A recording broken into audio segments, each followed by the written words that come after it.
Sure. Good morning, everyone. Year 2, first one again. We're very prepared to be here and very excited to be here. And I brought with me Alissa, Kinkela, and Taylor Humphrey, who are 2 of our underclassmen athletes on the team. And I just want to say first and foremost a thank you to the Big Ten for hosting this event. It's obviously my second year attending, and every year it just gets bigger and better. And it's really a wonderful opportunity for us to talk about the Rutgers program, but also to celebrate Big Ten volleyball in general, which clearly there's a lot of interest in, and the best of the best. So it's just really exciting to be here. Questions in the room for Rutgers?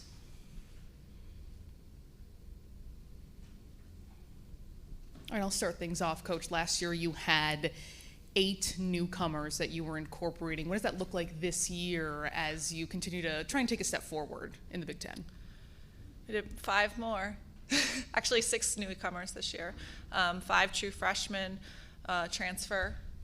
So we are a team that has spent a lot of time in the off season developing the core that is returning from last season, building upon that experience and what we are setting as our non-negotiables, our team standards, and making sure that when anyone comes into this program, they're aware of them.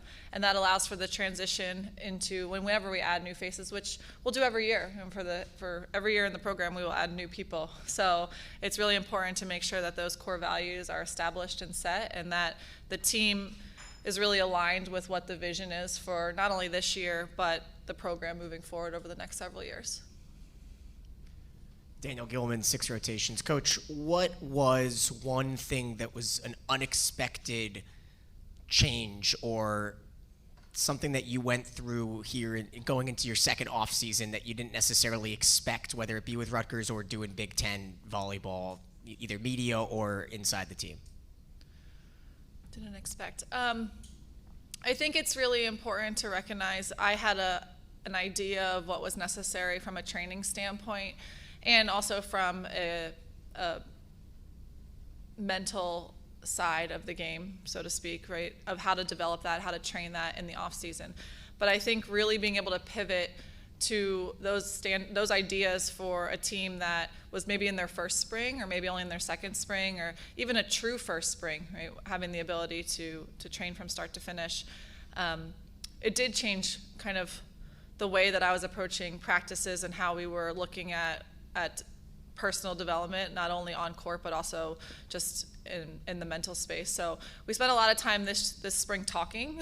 I think we spent a lot of time of making sure, probably more talking than I expected, but a lot of time talking and just making sure that relationships were really established. I'm a very relationship-driven coach, and for me, I recognized last season that if the relationship between coach and player is not strong, then it's hard to give honest feedback. And I look at them not as volleyball robots, but as people, and I need their feedback as well to me. So I think that was an unexpected piece of this spring, was really the conversations that occurred in order to create really dynamic relationships leading into the fall. Lincoln Arneal, volleyballmag.com. Taylor, you participated in the U.S. Open tryout program too. What was that experience like for you, and what did it mean for you to represent Rutgers at that program? Yeah, it was an honor to be selected by Coach to represent our team, and I just had a great experience. It was amazing being able to travel out to the Olympic Training Center in Colorado Springs and just compete every day with some of the best of the best. You know, it wasn't uncommon if we were doing a passing drill to have an All-American next to me, and that was just really eye-opening and a really exciting opportunity to be able to see the level in the gym and try to bring that back to the Rutgers gym and just elevate our team, aggression and how we play. So it was a really amazing experience. Yeah. This season was the first time we've ever sent anyone from the Rutgers program out to that tryout. And historically, we've been a very internationally based team. Obviously, Alyssa's from Australia. Say hello. And so we didn't always have the ability to send people just because they weren't able to participate, right? Because they were not, domestic players. But as our team has shifted into more of a domestic-based team with, support from our international student athletes, we now have, and we will year after year, have athletes who have the opportunity to attend the tryout. It's exciting. Coach, you were talking about those conversations and really wanting to get to know them and being that sounding board. Tell me about what you have been working with Own It and collecting that kind of data and how important that is to kind of evaluating things around your program. Yeah, and I'll let Alissa speak to this one after I kind of give a brief overview. But a few years ago, we started wearing collectible or Whoop bands, as you see other programs wearing, and or Aura rings or things like that can collect data. And you receive all this information, but what do you do with it? How do you process it? What good is it for the athlete other than saying like, oh, I worked really hard today, right? I didn't get enough sleep. Yes, we all do those things. But how do we create habits out of that? And my assistant, Robbie Belden, we call him the Whoop Master. He's really owns this. And we were approached by Own It to be a pilot program for their programming. And I think it's just a lot of, conversation and teaching our student athletes how to protect themselves from burnout, protect themselves from injury, that sort of thing. So Alissa, I don't know if you have anything to add to that experience, but. Yeah, for sure. No, it's just technology like that just helps us benefit our bodies and help us create our bodies, or prepare our bodies for games. And after long travel days or long games that have been tough, it's important to review that data and what our stress has been like in order to better prepare ourselves for the next day. So just technology like that has really benefited us, especially from the first year to now, and it'll just continue to help us. This one's for Taylor and then Alissa. You mentioned kind of a little bit of an awe factor of playing next to All-Americans. Throughout the season, do you watch other Big Ten matches? And if so, how do you kind of separate getting into the moment and not maybe finding yourself in awe of some of the players on the other side, instead just kind of playing your own match? You start? Yeah, for sure. Before coming to college, I used to watch Big Ten on my Instagram, not knowing that I'd be ending up here where I am today. So I think there's also a line between analyzing the teams and watching Big Ten teams and not comparing yourself to them. So I watch them, I analyze them, I want to pick up certain things that might benefit my game, might help my game, but I'm not going to start to compare myself, because then that'll just lead to a downward spiral, and that's just not a good thing. So I analyze, but I don't compare, because I want to improve myself and my game. And for me, I grew up in Michigan, so Big Ten country. I've grown up watching Big Ten volleyball. It's always been a dream of mine to be able to compete in this conference. But that being said, when we scout, when we watch film, we're watching their plays, we're reading their offense, reading their defense. And when it comes to game time, it's us versus them. There's not really any celebrity factor when it comes to who you're playing across the net. And I think this is something that has actually changed. They weren't part of this program a few years ago, and I do remember before we played some of those bigger matches, my players would refer to people by their number, and there were certain matches where we were referring to people by their first names or their last names. And I remember saying, are we watching this as competitors or are we watching this as fans? And that's something that I even talked to Alissa about on the sidelines sometimes. Like her first year when she was injured and watching from the sideline, I was like, watch this as a competitor. It's not just because this is a nice game. We can always go back and rewatch games as a fan. Kaylin, volleyball is able to add a third assistant coach. I was looking at the website. Didn't see it. Are you able to add one now? What was those discussions like, and what could the impact of that be on the sport? He just started yesterday. Kim, we gotta add him up there. No, he was finishing up. He was Ryan Mather will be our third assistant. He played at Grand Canyon, and he was finishing up playing with a professional men's team this past weekend. So he wanted to complete that season, and then, yes, he's starting with the program as of August 1st. I think that he is a dynamic athlete. I think he brings a lot to the table. Obviously, I have two of our pin attackers here. That was his position, and that's an area. I was middle blocker. I can train all positions. I mean, all my staff were able to train all positions, but having a person that's truly dedicated to us scoring more points, that's what I was looking for in a third assistant, because as you look at our history from last year, defensively, we increased in a lot of categories. Offensively is where we need to go in order to be able to really get over that hump for where we want to be as a program. So I'm excited to add him to the staff. What's the overall impact of being able to add a third full-time assistant to kind of help the work? I mean, yes, there's a volunteer coach, but to have a third full-time assistant, what impact does that have on the program? It's huge. I mean, I have a lot on my plate as a head coach. I know that my assistants also do. Recruiting coordinator, we're out almost every weekend recruiting. We're trying to form relationships with not only players on the team, but players that potentially will be on the team. And having just another person that's within the program that's able to really focus on training, really focus on video analysis, really focus on scouting the future opponent, it takes a lot off of my plate. So I'm extremely grateful for the opportunity to have another person on staff. Another person to feed on the road, but it's another person. Ethan Casales, Dignity Volleyball. For coaching the players, what does Abby Dietering bring to the coaching staff?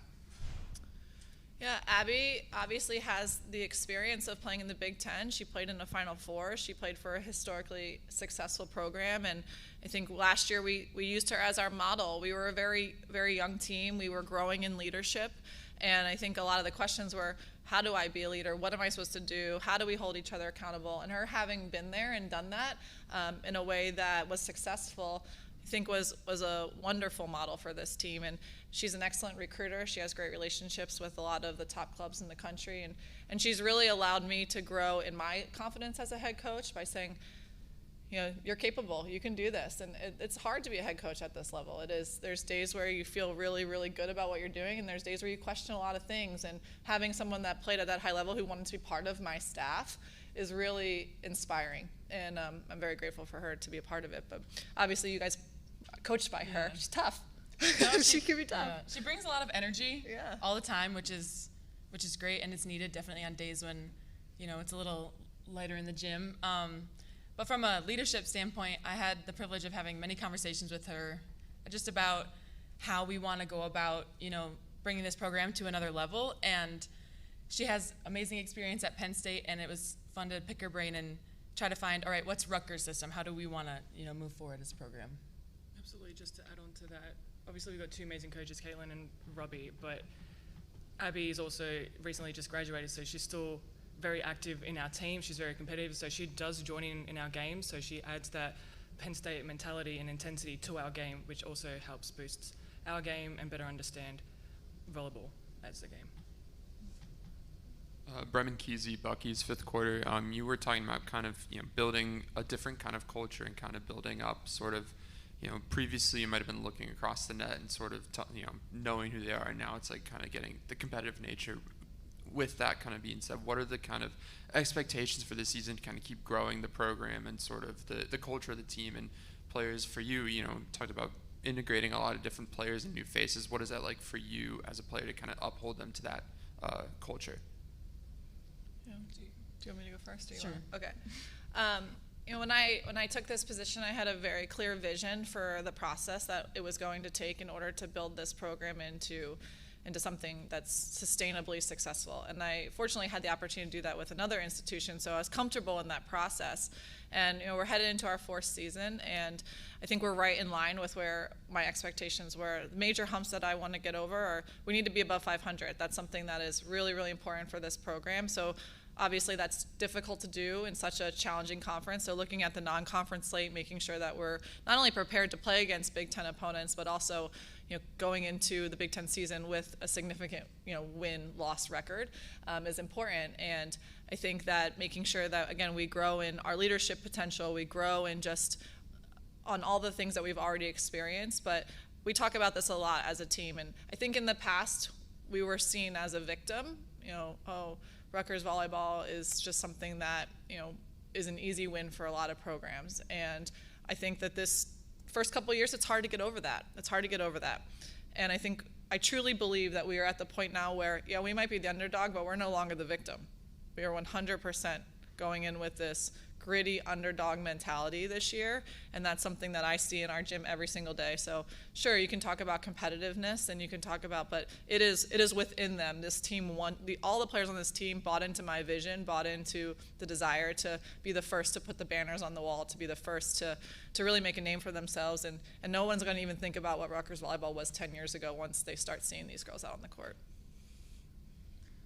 I think it's one thing to see on court how far we've come, but behind the scenes, especially since I first started, it has improved dramatically behind the scenes. I think I view my team as a house or a building. So you need to build strong foundation or a structure in order to build a solid building or a house. So I feel like we, as Caitlin said, we have paved over a lot of bumps, a lot of issues that has enabled us to achieve the goals that we are now seeking to achieve. So there has been a lot of improvement behind the scenes, which will eventually translate into our game. Yeah, and when newcomers come in, or freshmen or transfers, I think we're very quick to introduce them to the culture that we want, and we're very steadfast in knowing like what that culture is. So when we have a foundation of friendship, behind the scenes, it makes on-court tough conversations, asking a teammate to give more effort, holding each other accountable, things like that. It makes those a lot easier when off the court, you can have fun and it can be a good time, but on the court, it's business, and we're here to win games. I'm not kidding. These girls hold me accountable too. I think we have a really great. I try to treat these players like I said. They're not robots. They're human beings, and everyone on this team has a voice, whether they are just been there for 1 month or they've been there for 4 years. And it is a working relationship that allows them to grow as people, but it also allows our coaching staff and myself to grow as people. And I think that trust and that belief in one another is going to really, really bring great things on the court. Kayla, you said the spring was kind of an experimental time figuring out what was going to work at setter, what kind of worked offense. Now that you've had time to reflect on that, is that going to carry over to the fall, figure out some more experimentation, or do you have a better idea of what you want to do offensively with your roster going into the season? It's a loaded question. I think we have a lot of people who can play in a lot of positions.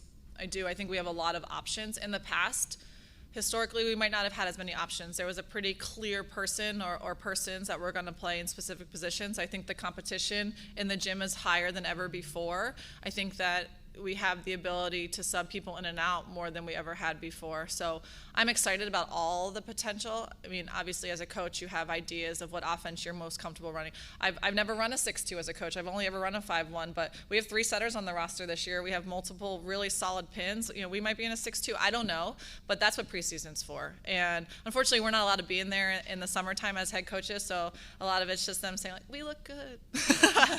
But until I'm in there, getting to really analyze what the team looks like. But I think this team, they are good volleyball players, right? They know how to do all the skills. It's what chemistry works best on this team is what's going to, in turn, make the lineup that is out there on a regular basis.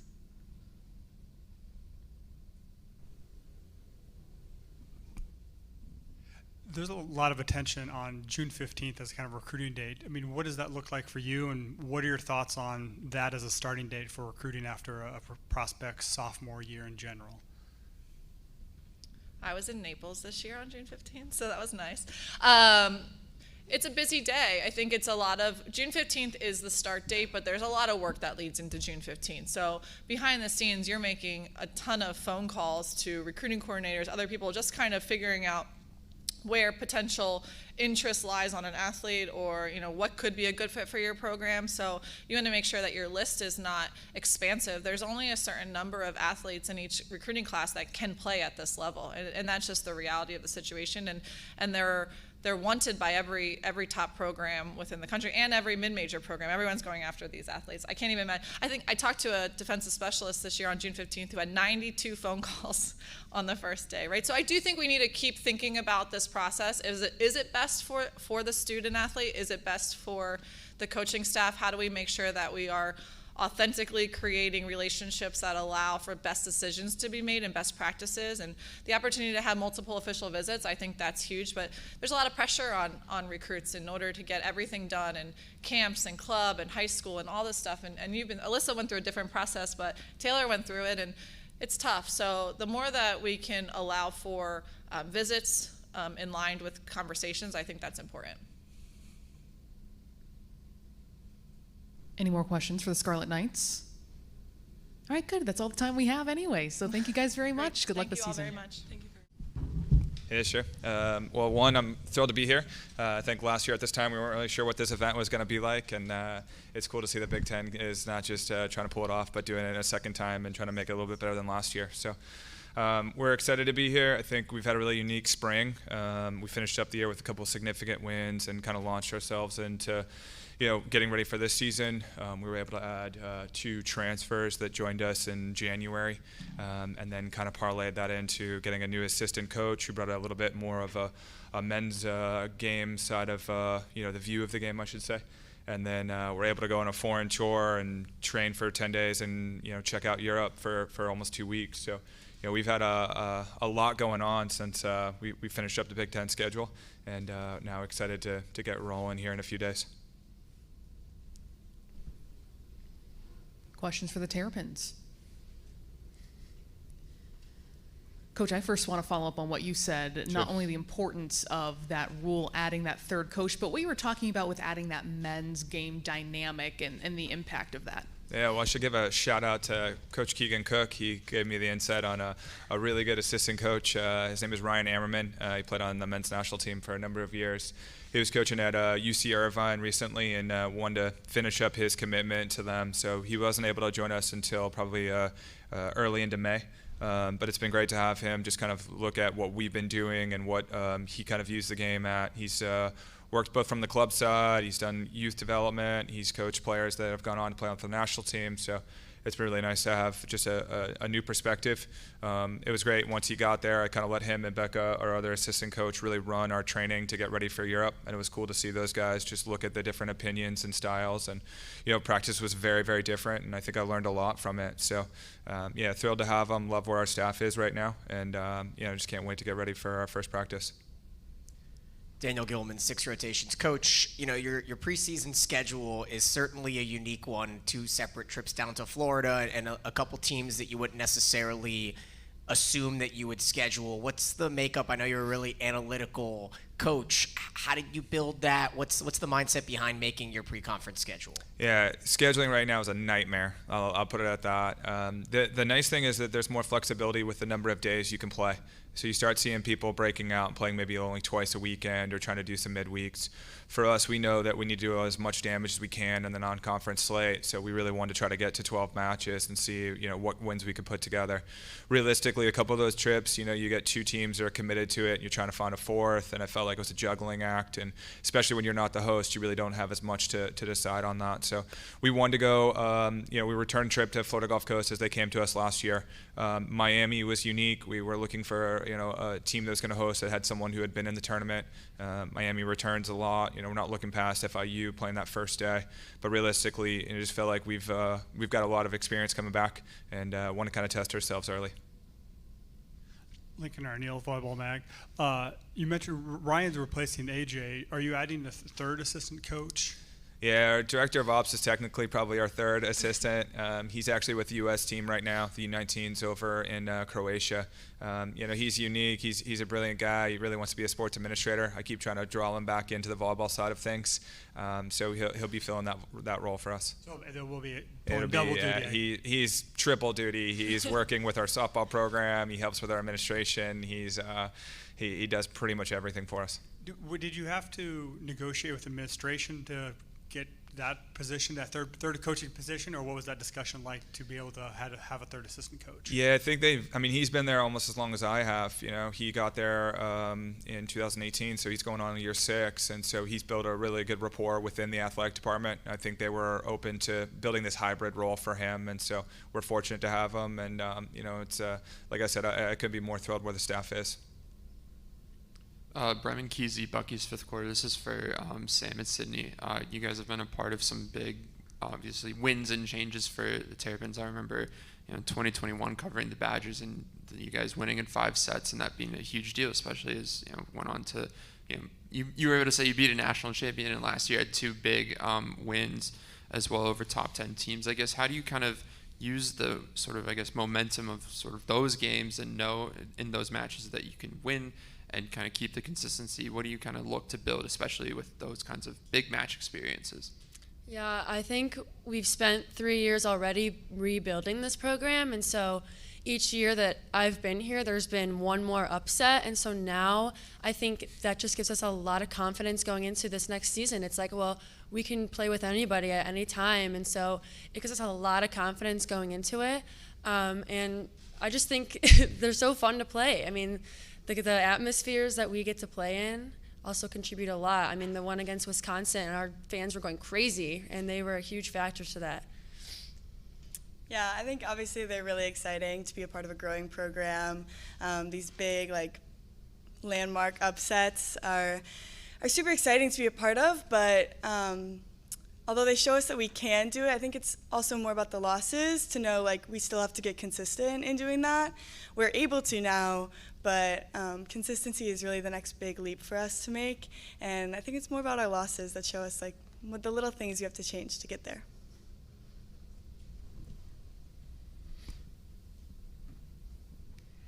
Kind of curious from all three of your perspectives, is there something that taking the first two matches of a pre-conference tournament and then falling in the third like you did a few times last season, is that a trend that you kind of stick to? And I want to start with Coach. Is that something from a analytics or strategy perspective that you're looking at and you're saying, all right, we got those first two matches, what did we do in the third?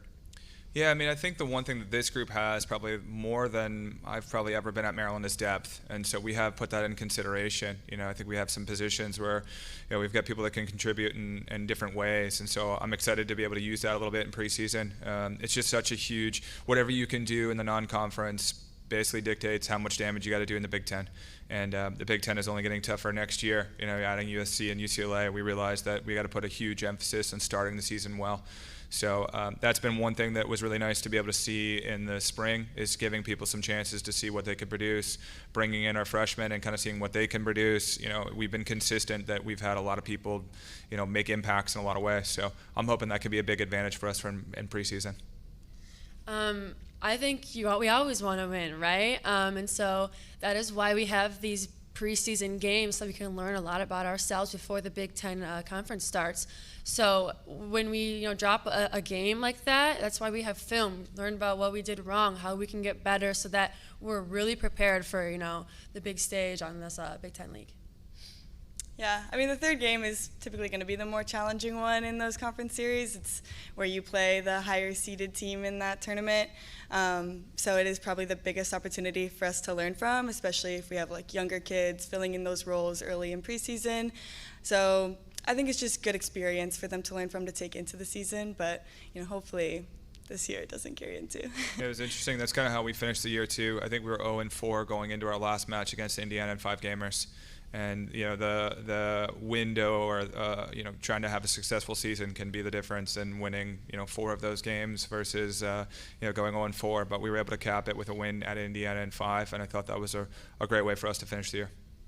For Sam or Sydney, do either of you kind of look at the conference schedule to see when you face certain teams earlier in the season, later in the season, when you're home, when you're on the road? Is that something that ever pops up? Oh yeah, I mean, I love to see if we play big teams at home because that's the best environment that we can be in. And then being a little biased, I go to look when we're at Ohio State, so my family can come and watch me, and there's a lot of them. So I for sure look at it. But at the same time, I got to tell myself every team, you want to play the same, right? So, but yeah, I for sure look at it. The only one I'm looking for is to see if I play in Wisconsin or Nebraska where my family's at, just so they can come. But I'm trying to win every game. Honestly, home or away, doesn't matter. I'm going to play the same way. Ethan Casales, Dignity Volleyball. Sam and Sydney, what do you view as some of your responsibilities as leaders on this team?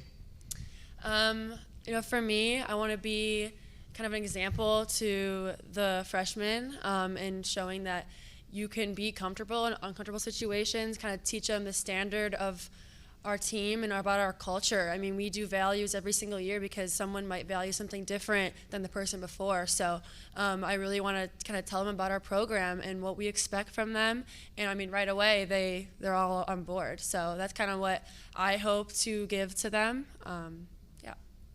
Yeah, kind of similar. I think I hope to lead just mostly by example and to make the people around me better at all times, whether it's in the weight room, on the field while we're conditioning, in the gym, outside of the gym, regarding school.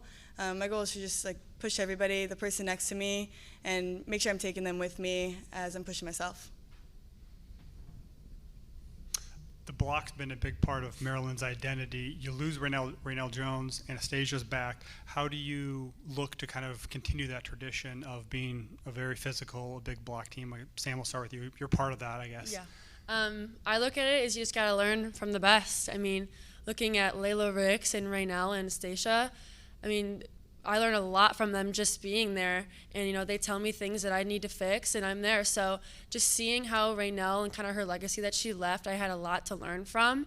I mean, Layla Ricks being the same age as me, we get along, we were roommates. So I think it's very easy to learn from them, and we can also take what we've learned, and give it to our new middle or an outside, and kind of keep that tradition going of the blocks. Yeah, I'd give a lot of credit to the staff. I think they do a great job individually with each person, fixing the little tweaks that we all need to get better on blocking, reading, whatever it is. We have a lot of huge block returners coming back. Like, Layla Ricks is just a force at the net. And I think I'll be excited to see what we do again this year. We have a question over Zoom from Tanner Malinowski from the Diamondback for Sam and Sydney. What about the summer tour will stick with you the most throughout the season and beyond? Oh, a lot.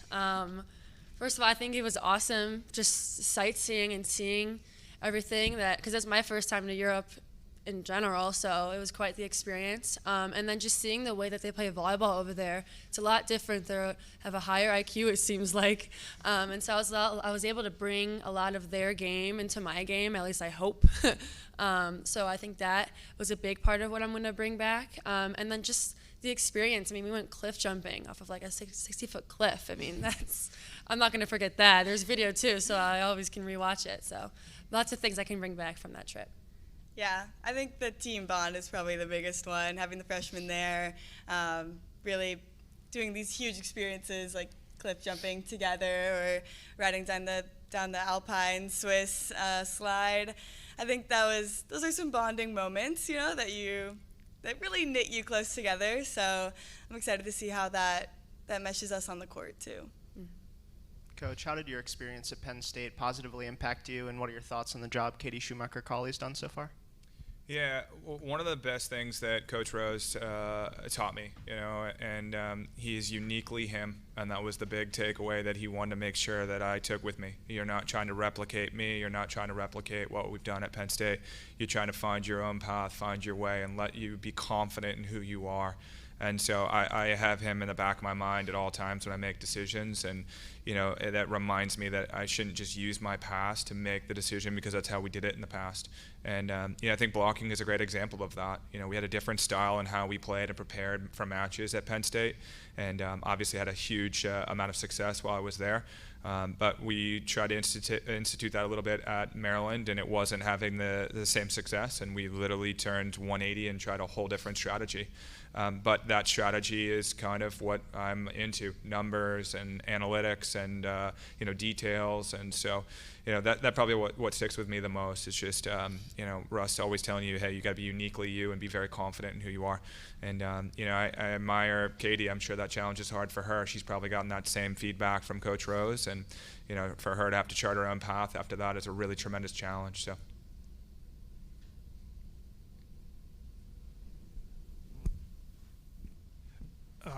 Adam, we've seen transfers become more prolific. I mean, you added a couple on your team. What are your thoughts about the evolution of the portal? And then secondary, what are your thoughts on transfers from Big Ten school to Big Ten school? Yeah, we might have been one of the first schools that actually lost somebody to an interconference transfer. I mean, it might have been Northwestern or us. And, I think now that we've been able to see it happen across the board, I think it's kind of neutralized, and that shock value is kind of gone. I joke about how we feel more like we're GMs and coaches at times. But realistically, the recruiting process is very, very different. When you're recruiting someone who's 15 or 16, you're making a bet on what they're about to become. We were fortunate. We brought in 2 transfers that played in the SEC. They've got 2 years of experience. They were both at schools that didn't have a perceived amount of history, and were able to make the NCAA tournament. And so for us, it was like, hey, this is a great fit for us. We kind of knew what they were capable of. You kind of know a little bit more about what they can help you with. And realistically, you know what you need in a short term more than you do in the long term. So, I never want to build the culture off of that, but we'll bring up the 2. Lily and Schneider, our 2 transfers, kind of have brought in some new ideas, some things that they brought from their experiences, and from us and our culture, we want to accept that and kind of learn from them. So we've really valued it, we've enjoyed it. I just don't want to rely on it. You're also one of the few schools that had someone enter and then return to your school. What did you learn from that incident, and it kind of going forward to help build the team? Yeah, it's probably the same thing. You know, I think there was this perception years ago of that you went in the transfer portal because something was wrong or something wasn't great. And, you know, for me, I want to make sure that there's a lot of communication happening if this is the best decision for you or not. So, you know, Layla went home and went in for a short amount of time and, you know, had a great conversation with her and her family. And, you know, she talked to the team via Zoom and said, hey, listen, I want to come back. I want to make sure everyone's on the same page. And, you know, I thought in some ways it probably brought her and the team closer together during that moment. So, you know, for us, it's the communication, making sure it's the right fit. And, yeah, we're thrilled that she's coming back to graduate as a Terp.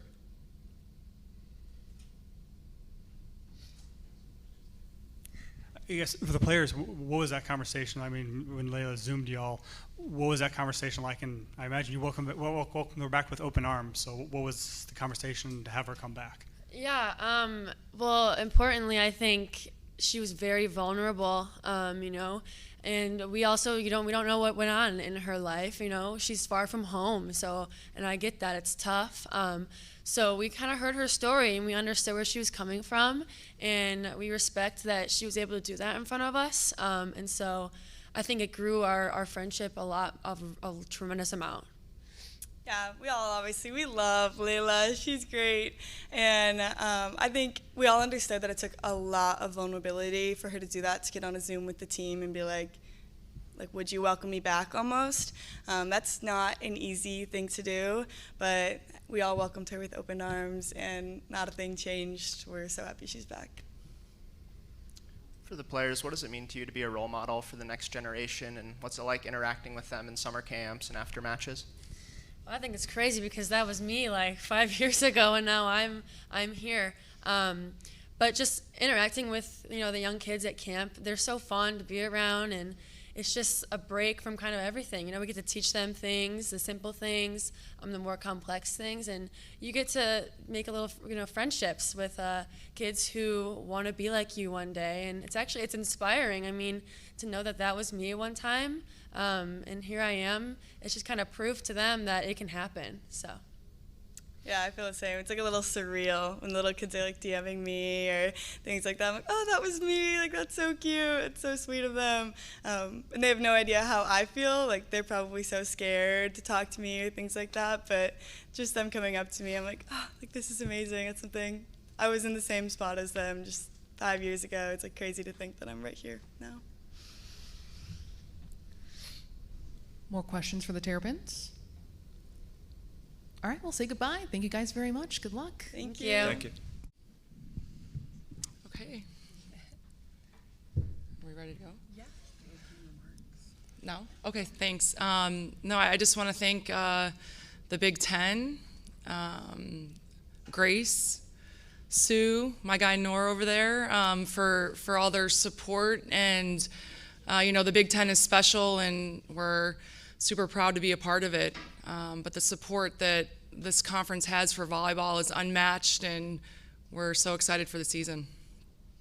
Yeah, well, again, thank you to the Big Ten, because seriously, I feel like a celebrity. This has been so much fun, and this facility is like amazing. So I'm super thankful to be here. I'm super excited for this season, and yeah, I'm proud to be here with my girls up here.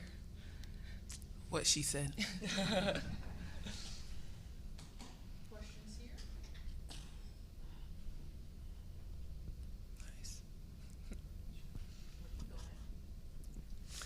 Lincoln Arneal with Huskers Illustrated. Katie, what prompted the interest in the transfer portal during the offseason? You hit it pretty hard and got a lot of roster rebuild. What sparked your need to do that? Well, if you remember last year, we had quite a few as well, because we had several players that didn't come back for their 5th year. So, you know, we were on this 1-year cycle of having players that were here for one season. So, you know, we had the scholarship monies, and we want to be the best, and waited to see who was available, and got some really great players. Is that a cycle that you could see in the future, or have you been hitting the high school ranks harder to kind of? No, I think, you know, this year we have four freshmen. So I think that will slow down a little bit as far as the transfer goes, but yeah. So we always want to get the best players. So I'm hopeful, and I always want players to be here for their entire career, but you know, it's been a little different these days. When you're talking to transfers, I know some of those came from opponents you played against last year too. How do you deal with that, where they may be facing the awkwardness of their former coach, former teammates, things like that? How do you deal with that in recruiting them to come join your program? You know, I mean, I want them to be in the best position they can be in. You know, we don't make it weird at all. We want players that want to wear the blue and white and that are proud to be Penn Staters and compete and be great teammates. Daniel Gilman, sixth rotation. This is for Allie and then Zoe. What is something that either young, maybe high school AAU players don't necessarily think about when integrating with a new setter? And it's not something that you have necessarily had to play with yet, right? Open gyms or a little bit like that. But take us behind the curtain a little bit about getting to know a new setter. And Zoe, obviously you've been with multiple programs now. You can kind of go a little bit into that. I think that sometimes players forget that it's a mutual thing. It's like developing a relationship, you know, like you have to both give. It's not like the setter has to adjust to you or you have to adjust to the setter. It's both, and it's at the same time. Talking to setters and like just communicating is a key thing in volleyball anyways, but like during games, before games, like getting extra reps is always a key, but it's a mutual thing. It's never one-sided, because the moment it becomes someone's giving more than the other person, it's not going to work. Yeah, I agree with that. It is definitely a mutual relationship, but also I think that it's super important to be adaptable, and I think going into a new setter, it can be frustrating for the setter, it can be frustrating for the hitter. You know, maybe you're not getting the outcome you want in the summer practices, but I think building that relationship both on and off the court, so you have that ability to talk through it together, then it leads to in the season, and at the end of the season you really have it on lock. And then following up, Zoe specifically, what was the timeline like? Were you kind of following Penn State's additions through social media, or is there a group chat of, oh, we got Jess, or oh, we got, Mac? Like, how did that all work out for you? Yeah, I mean, the coaches fill us in with the recruiting and stuff. We're one big happy family, so we always talk about who might be a next addition. And a lot of us are friends with each other, of course, off the court, and we all know each other. So, there might be talk, and we, if we see someone that we might would be, hey, just send a little text, saw you're in the portal. But yeah, the day we found out that we got all these new transfers was a day of celebration. Our team just keeps getting more and more talent, and I'm really excited for season. Ethan Casales, Dignity Volleyball. For coaching the players, what does Megan Hodge-Izzy bring to the coaching staff, and how excited are you to work with her? Yeah, I'm thrilled Megan's coming back, her and her family. This will be her first coaching role, and she's so excited to be a part of the team and back at Penn State. I'm looking for her to continue to be a role model for our players, and obviously her experiences playing will be super helpful for all of the athletes. It's a great addition. Yeah, we're super, super excited. Like, we're counting the days down till we can have her in our gym with us. She came to visit us in the spring, and she was super, super kind, so I'm very, very excited for her to be there. And also just having another Penn State icon in our gym, is going to be just so helpful to us. And having, these female strong athletes that have played at Penn State, one here with me, and also Megan, is going to be huge. Yeah, it's not every day you get a Penn State multiple time player of the year in your gym, so I'm hype. Can you follow up on that? I mean, what is the significance of having that third-time full assistant on staff? I mean, yes, there was a volunteer coach previously, but to have it be a paid position full-time, what is the significance of that? Yeah, it's a lot of people now, or really big staff, and I think it's great for the sport. I mean, the more people we can get involved in coaching, and I'm just really fortunate that Megan's our coach, and I think it's great for the game, and hopefully it continues.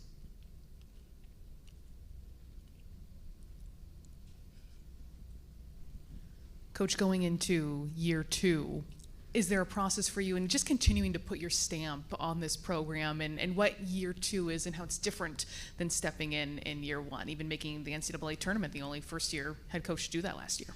Yeah, I was just glad I didn't screw that one up last year. But No, we're excited. It's, year 2, and, I think we had a great run last year and looking forward to what this new group will do.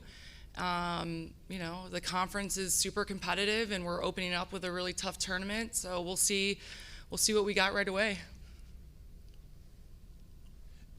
Allie or Zoe, what was the spring like for you? You had small number of players on campus, only one match against Athletes Unlimited. What was the spring like for you, and kind of what were you able to accomplish during that time? Well, the spring is it's very different than the season. It's time that you can slow down and work more on skills. We also have a smaller number of players, and I thought that our girls did such a great job playing different positions, multiple positions. Since we had such a small amount, I thought they handled it with such grace and class to be able to play multiple positions. But yeah, I'm super proud of the work that we did in the spring. It's time to build our family, time to spend time together off the court too, time to relax, see your own personal family. But yeah, I thought it was a great spring.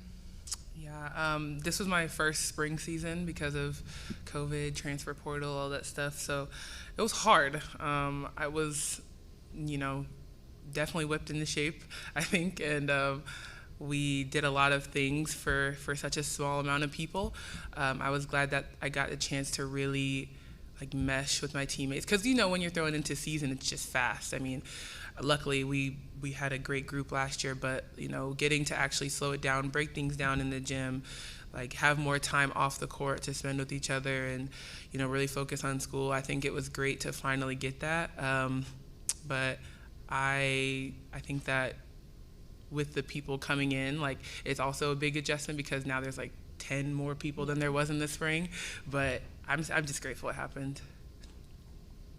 Allie and Zoe, what do you enjoy most about playing for Coach, and how have you seen her grow?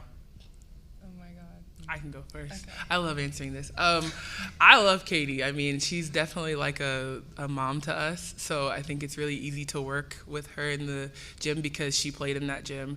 She won in that gym. She has the experience. And I think I have really been able to develop a relationship with her as my coach. And it's so easy to respect her because of the work that she's done and how much that she respects us as adults and not just babying us and stuff like that. I think she puts a lot of trust in us, and I'm glad that I get another year with her and not just one.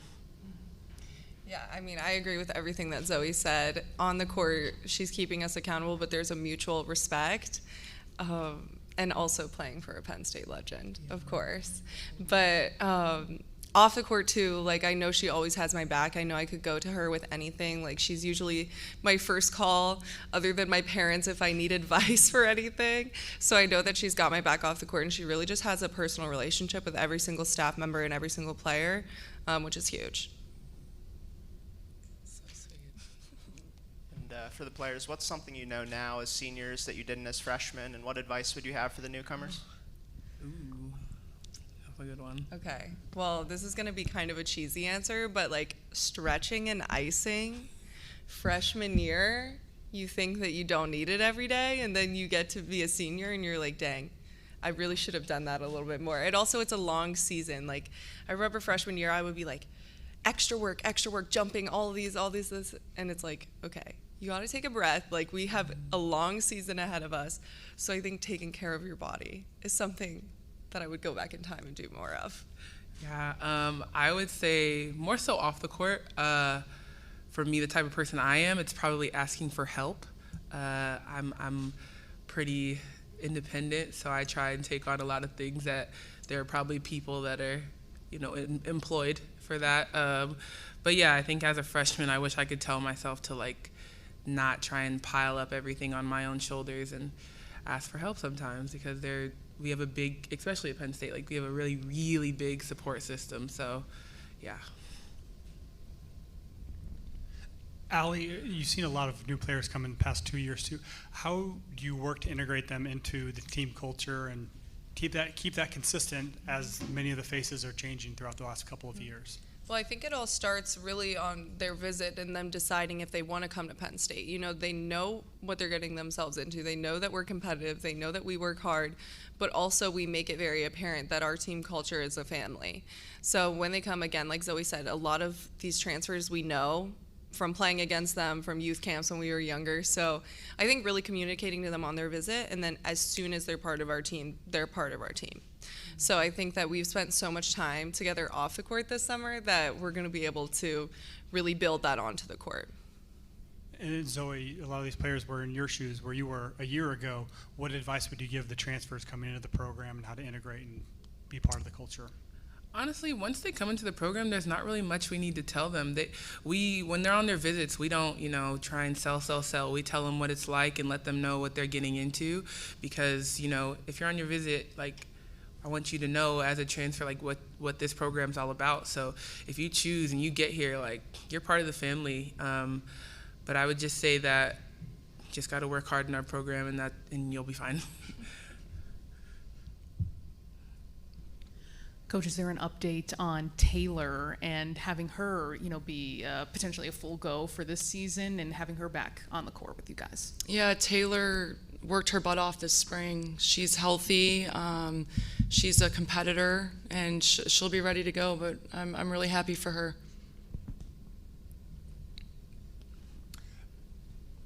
Coach, you're starting the season out in Tampa. I mean, I imagine the goal is to get back there too. What benefit do you see in, how did those matches come about, and then what benefit do you see starting to see?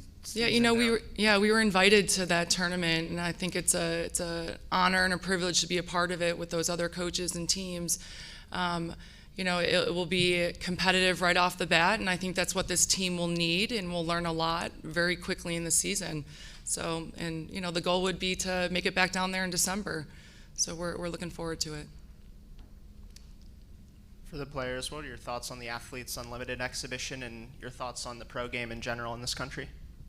Well, I thought that us having the opportunity to do that was so amazing. Not only getting to have a chance to showcase what we've been working on in the spring and have a chance to have somewhat of a match in the spring, but also them coming the day before, us getting to have dinner with them, us getting to meet these girls that we've looked up to for a really long time. I think getting to talk to them and get advice from them was probably the biggest thing I took away from that, and also just getting to see them in action. So seeing some of these girls that I've been watching since I was a kid, I was kind of fangirling. Seeing Morgan Hens, I was definitely in fangirl mode, so. I agree. Being able to play the pro team and sit down and talk to Morgan Hens about her national championships that she won is not a common experience that every player gets, so I'm grateful about that, and I'm grateful that the pro game in the U.S. is growing and becoming more profitable. So I'm really excited about that, and that we don't have to rely on overseas leagues to, which it's also great, but I'm glad that it's here too, because volleyball deserves to be on every screen in every country. And Coach, what are your thoughts on your defensive specialists? Yeah, well, we have a lot of them, so hopefully we'll be digging a lot more balls. And I think it'll be really competitive. I think Maddie, Jill, Lena, Cassie, Quinn, they'll compete. I tell the girls every year it's a new season, and I'll put the best players out there and the best mix, and the goal for all of them is to win. So we'll do that. And for the players, what are you most looking forward to about starting camp? I'm excited to be able to have everyone in the gym with us. We've been able to work with the team just in open gyms and stuff this summer, but I'm excited to have an official practice and be back and start grinding for the season, because I'm itching to play. So it's preseason just one step closer to having our matches. Yeah, with all the talent that we have here, this summer's been great and being able to do open gyms and stuff, but I'm ready to even just show the coaches what we've been working on, because they haven't seen us all summer.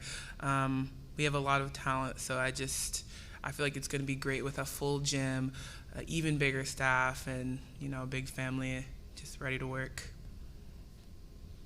Daniel Gilman, 6 rotations. Coach, you mentioned Tampa. I was curious, in your mind, is it all positives pushing the final back one day, having the 2 days off? Are there any other kind of aspects to that you've thought about? the fact that it's on national TV is, I mean, if we can't be happy about that, pushing it a day and messing up some travel plans, then I don't know what we're doing. But no, I think it's great. I mean, I think it's going to be a great place in Tampa, and the fact that we're going to be able to be seen everywhere is truly amazing for the sport.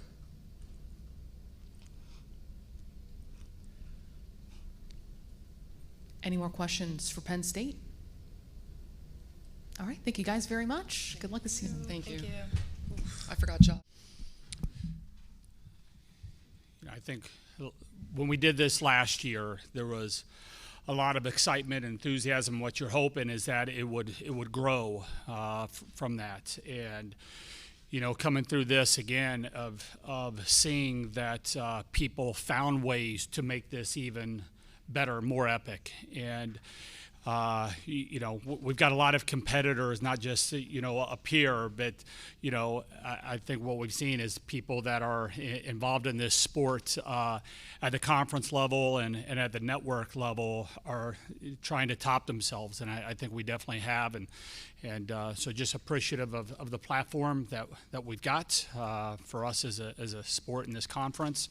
And I'm up here with two great student athletes here that have been with us a long time, in Izzy and MJ, and we're really, really excited to get started next week.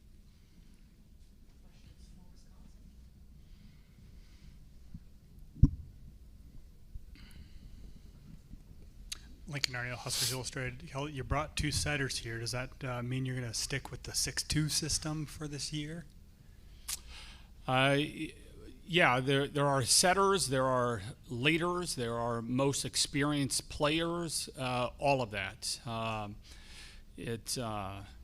gave both of them, we went to Europe, I gave both of them the opportunity of running a 5-1 over there. So one of them would have a 5-1 for one match, and the other one would have the 5-1 the other match. And they said, no, we'd rather run the 6-2 and play both matches. That's one of the unique things. I think it's really, really special with both of them is that they've embraced this. They work together really, really well. They empower each other at a level that's special. I don't see one trying to sabotage the other or upend. And both of these, believe me, are big-time competitors. But they're interested in helping each other be better. So will we be running a 6-2? I don't sit there and think one is better than the other, or I'm not married to a system. It's how do we utilize our talent? And I think for this collection of players, this upcoming year, a 6-2 is probably accentuates that talent a little bit more. So we'll go in thinking 6-2, but with the ability to go to a 5-1 if we need to. Then Izzy and MJ, what do you like about the 6-2 offense and kind of your willingness to work together to run it together? Like you said, we work together a lot. This is also, like, in training, it's great in training, but more in games. We come off, we get to tell each other what we saw. You get a different perspective watching from that sideline than you do actually setting the ball. So we'll share information, we'll learn throughout the games, we'll watch film together, we'll help each other out at practice, we'll go in the gym together, just us. It really is just a little team between me and her, our little hands team together, and I just think it really does optimize using the scouting that we do before games and allowing us to change that as the game continues on to put our hitters in the best situation possible. Bremen Kesey, Bucky's fifth quarter. Obviously, Coach, you brought in two big transfers from the Big Ten in Tamas Ilara and Carter Booth. What are the expectations for them this season, and also for the two setters? What's going to be like kind of getting them sort of integrated into the team and setting for them? Have you noticed kind of how they play and different things like that? They're two very different personalities, first of all. Both of them are kind of at different points in their careers. The important thing is they fit. They fit really well.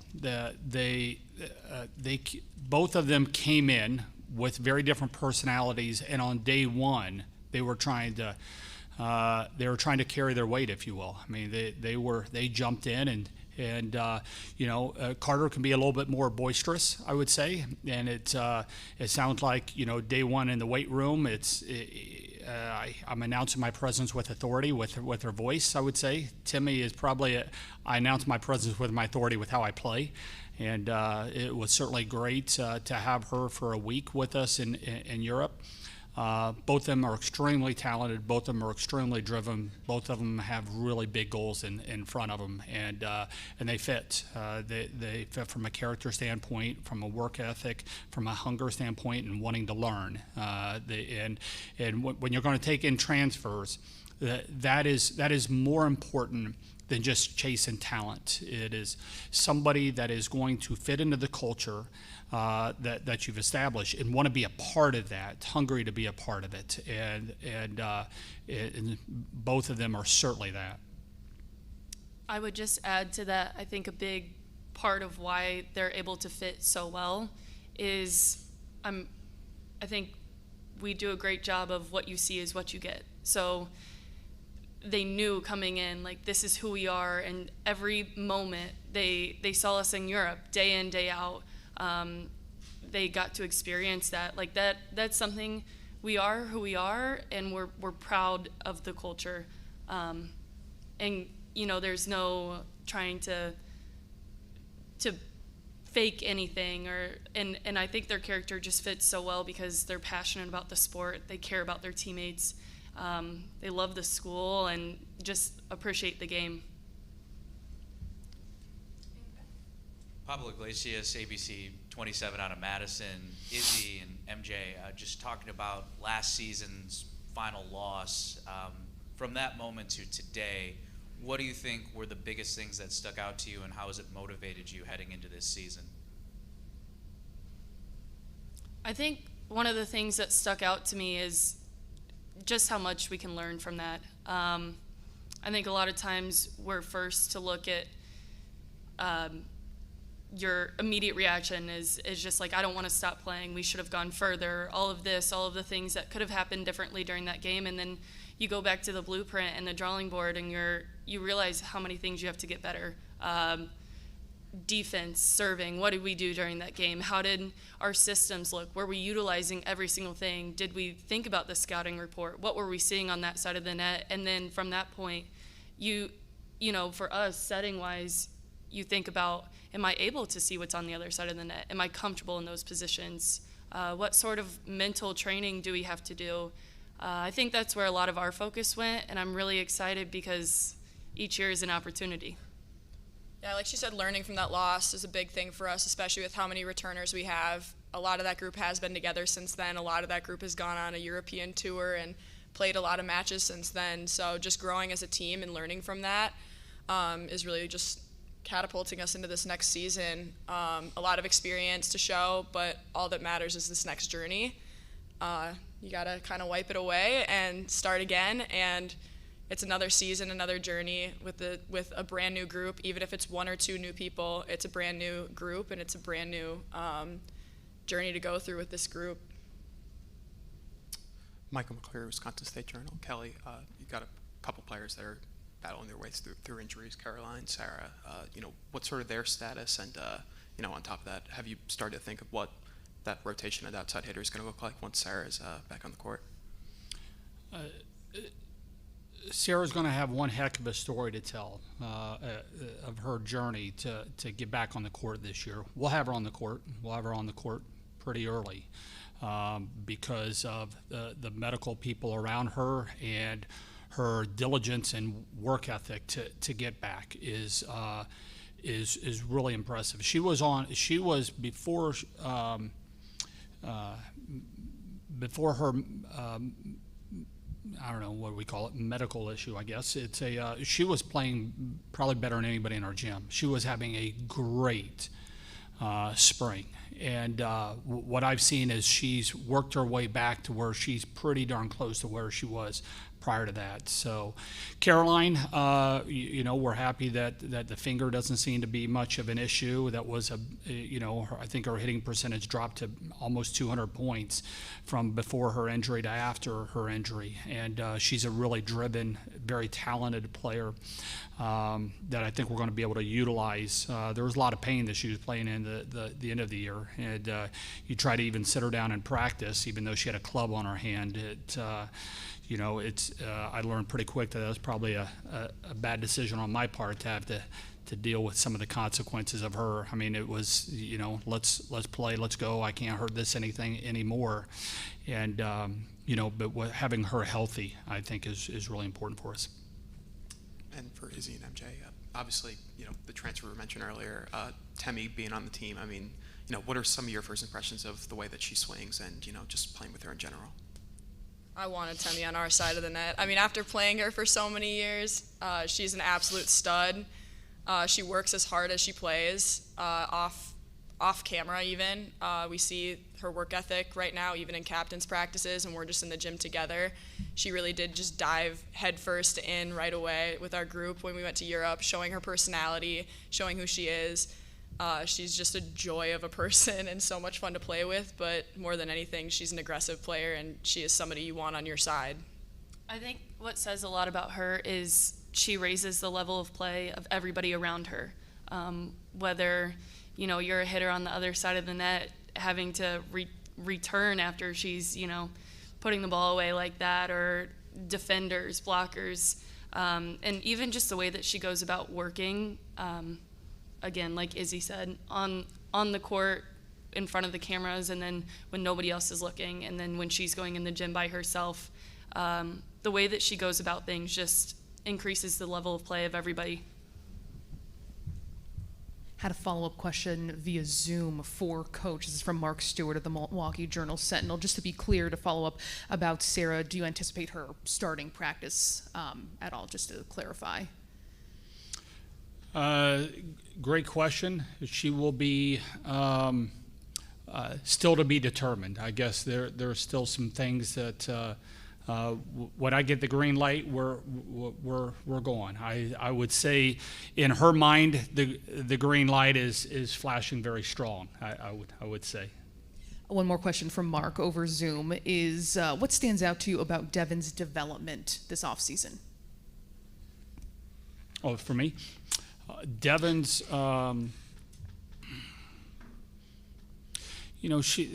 Devon has so much talent in her, and there's so much joy of playing, of competing. I think the camera shows that very well when you're playing, that this is somebody that is there's no place on earth that she would rather be. We utilize her in a lot of different areas. She's hitting third tempo on the pins, second tempo, first tempo, off 1 foot, off 2 feet, in the middle, on the right. And she's, she might be the only one that would probably rather us run a 5-1, and that's only because she's been working really hard on serving and digging, that she wants to be able to do that in matches. So, it was a good spring. I know she's chomping at the bit to get to this season.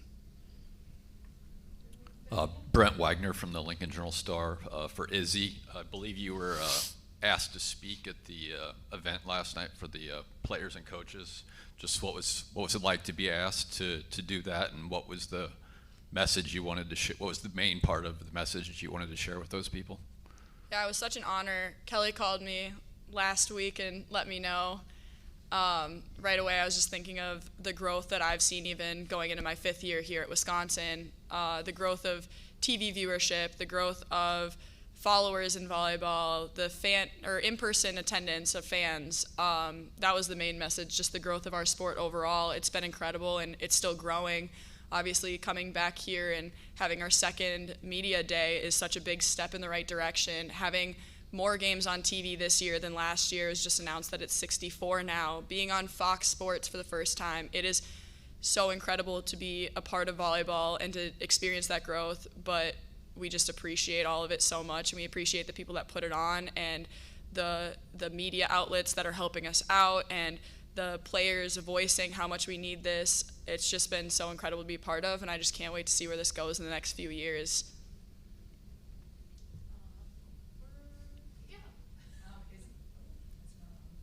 Izzy and MJ, can you guys talk a little bit about this spring match where you got to play against one of your old teammates, all-time great setters, Sydney Hilly, when she came back to play, and just what you guys learned from her when you were teammates? Kelly, you can touch on that a little bit as well, but specifically setters, one of your old setter teammates. What did you learn from her in your career playing with her, and then what was it like having her back in the gym?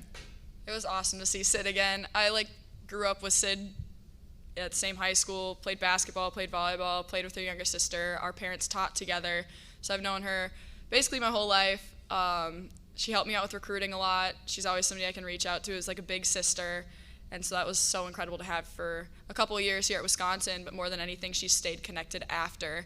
Seeing her back in the gym just felt so right, and having her back with everybody, it just felt so normal to see her there again, but I was super excited to see her play on another team at a higher level, which is just another step in the right direction for volleyball in the U.S., back in her home gym. Exact same way. It's really special to play with Sid. It's really special to be around her. I think it's even more special to train with her. You get to see this pursuit of greatness every single day. She's truly never off.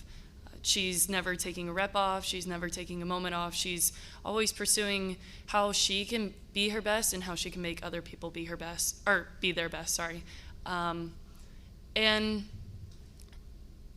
when we get to play her, it's difficult for us because she can just put the ball anywhere on a dime, and that's one of the great things about Sid. And I think it also showed us a lot about our culture of Wisconsin and the fans, the incredible fans that we're surrounded by. I think her welcome was even a little bit bigger than any of our teams combined. No, but it really is so special. It really highlights what she was able to do for the program and just how much the fan base in Wisconsin, You were a setter. I'm going to let the three of you have that little moment right now, so I won't answer. Andrew Banster with Channel 3 in Madison. Just kind of talking about entering into this season.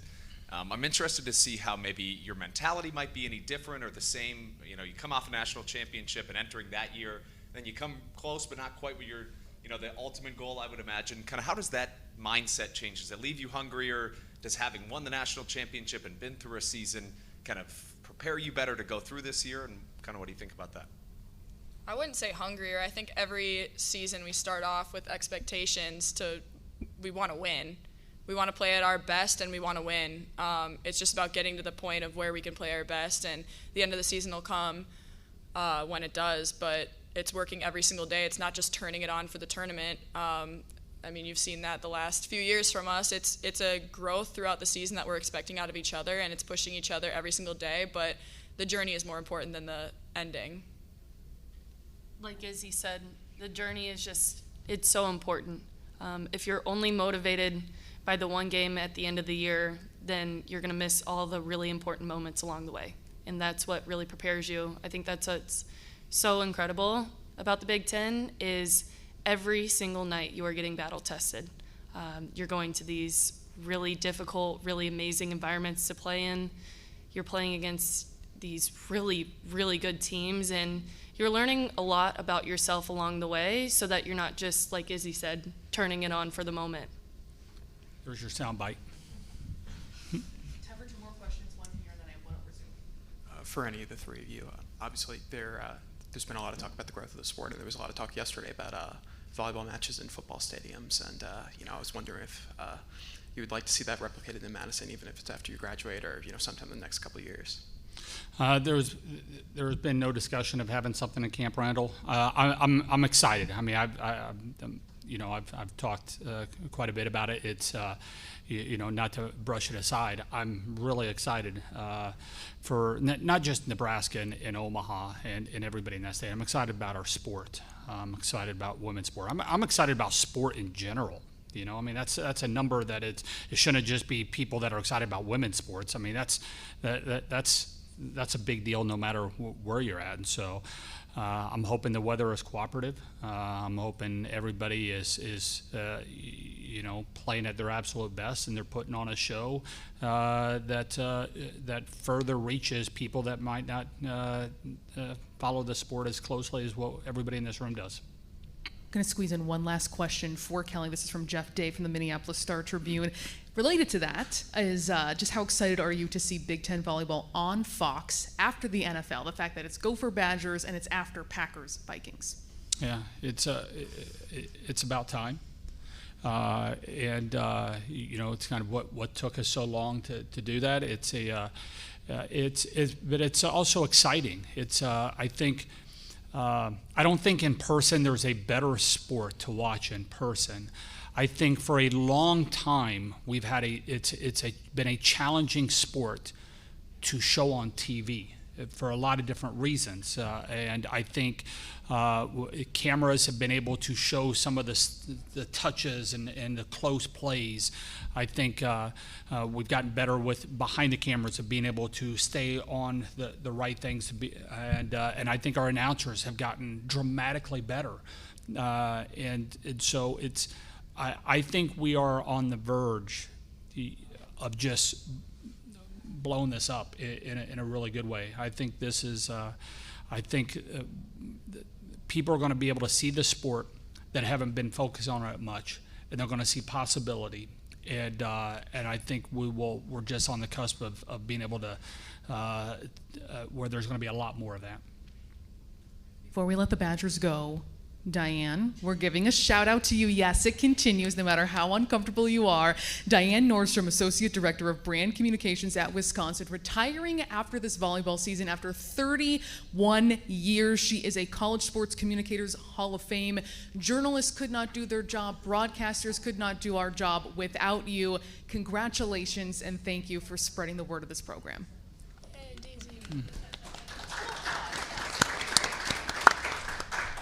Badgers, thanks so much. Good luck this season. Thank you. The questions here in the room. Sure. Good afternoon. I think coaches in our conference have done a great job of starting where you should with this a lot of gratitude to be here at this event that I've heard about for so long, and certainly it's exceeded expectations like pretty much everything Minnesota has here in this first year. Best part about it, for sure, are the players sitting next to me and the players back in Minneapolis that I've gotten to coach. Yeah, really, left a lot in Seattle, but came to even more here in Minnesota, and I'm thankful to be with this group as we enter the 23 season.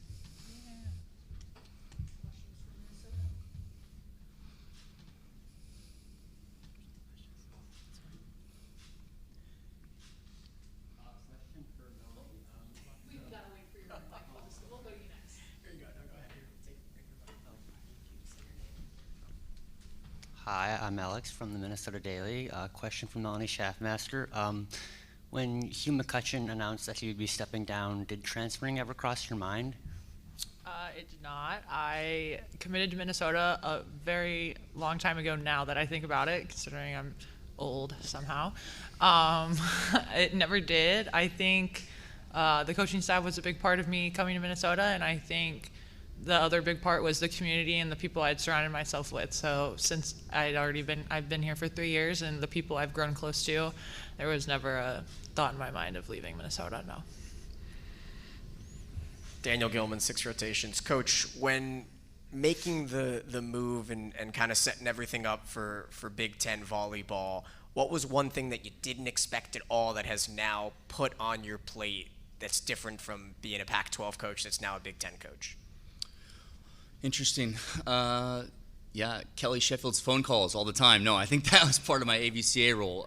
There's just a real sense of wanting to grow the sport nationally, and a real responsibility for that, and a real interest from all the coaches. And so they're great competitors in the fall, but in the spring, most of the conversation is about how do we take this game to the next level, and what can we do for our players to have a larger stage for them. And so I don't know that I saw that coming necessarily, but have enjoyed being part of those discussions.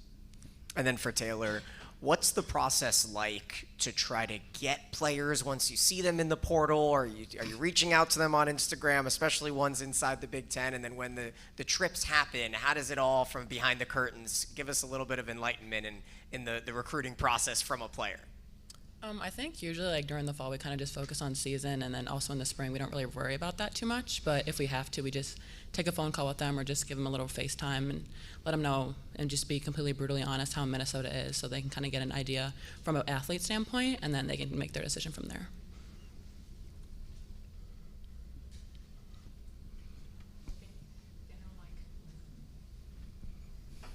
Lincoln Arneal, Huskers Illustrated.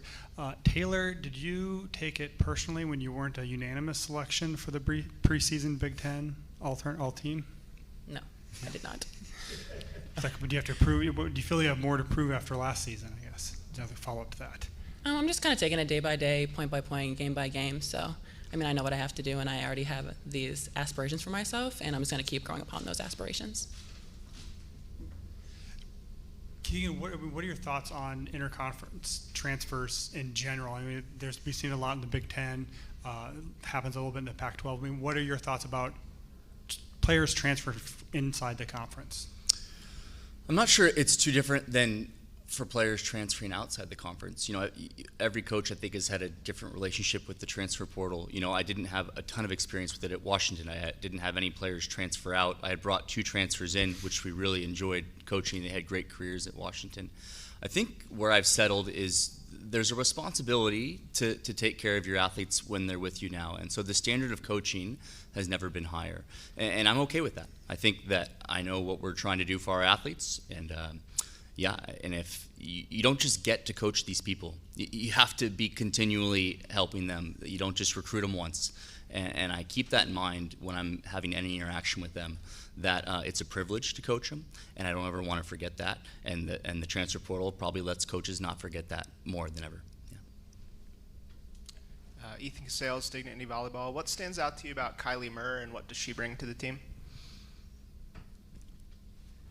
Yeah, you guys know her. Go for it. I think she's very fiery and gives a lot of energy to us, which I really appreciate, because I feel like we really need that on our team. And then also she's just a really good player, and she's always there to learn. She's always there to make these connections between all of us, and I think she's really, really good for our team. I'm really excited that she came here. Exactly what Taylor just said. Yeah. Melanie, what is your history though with Kylie? Yeah. So we played club together. I've known her since I was about 8. Our high schools were in the same conference, so we played each other all throughout like our lives in middle school and high school. I've been playing club with her since I was 12, so yeah, I get to live with her now, so that was a lot of fun. So it's like having a sister at campus with me right now, so it's a lot of fun.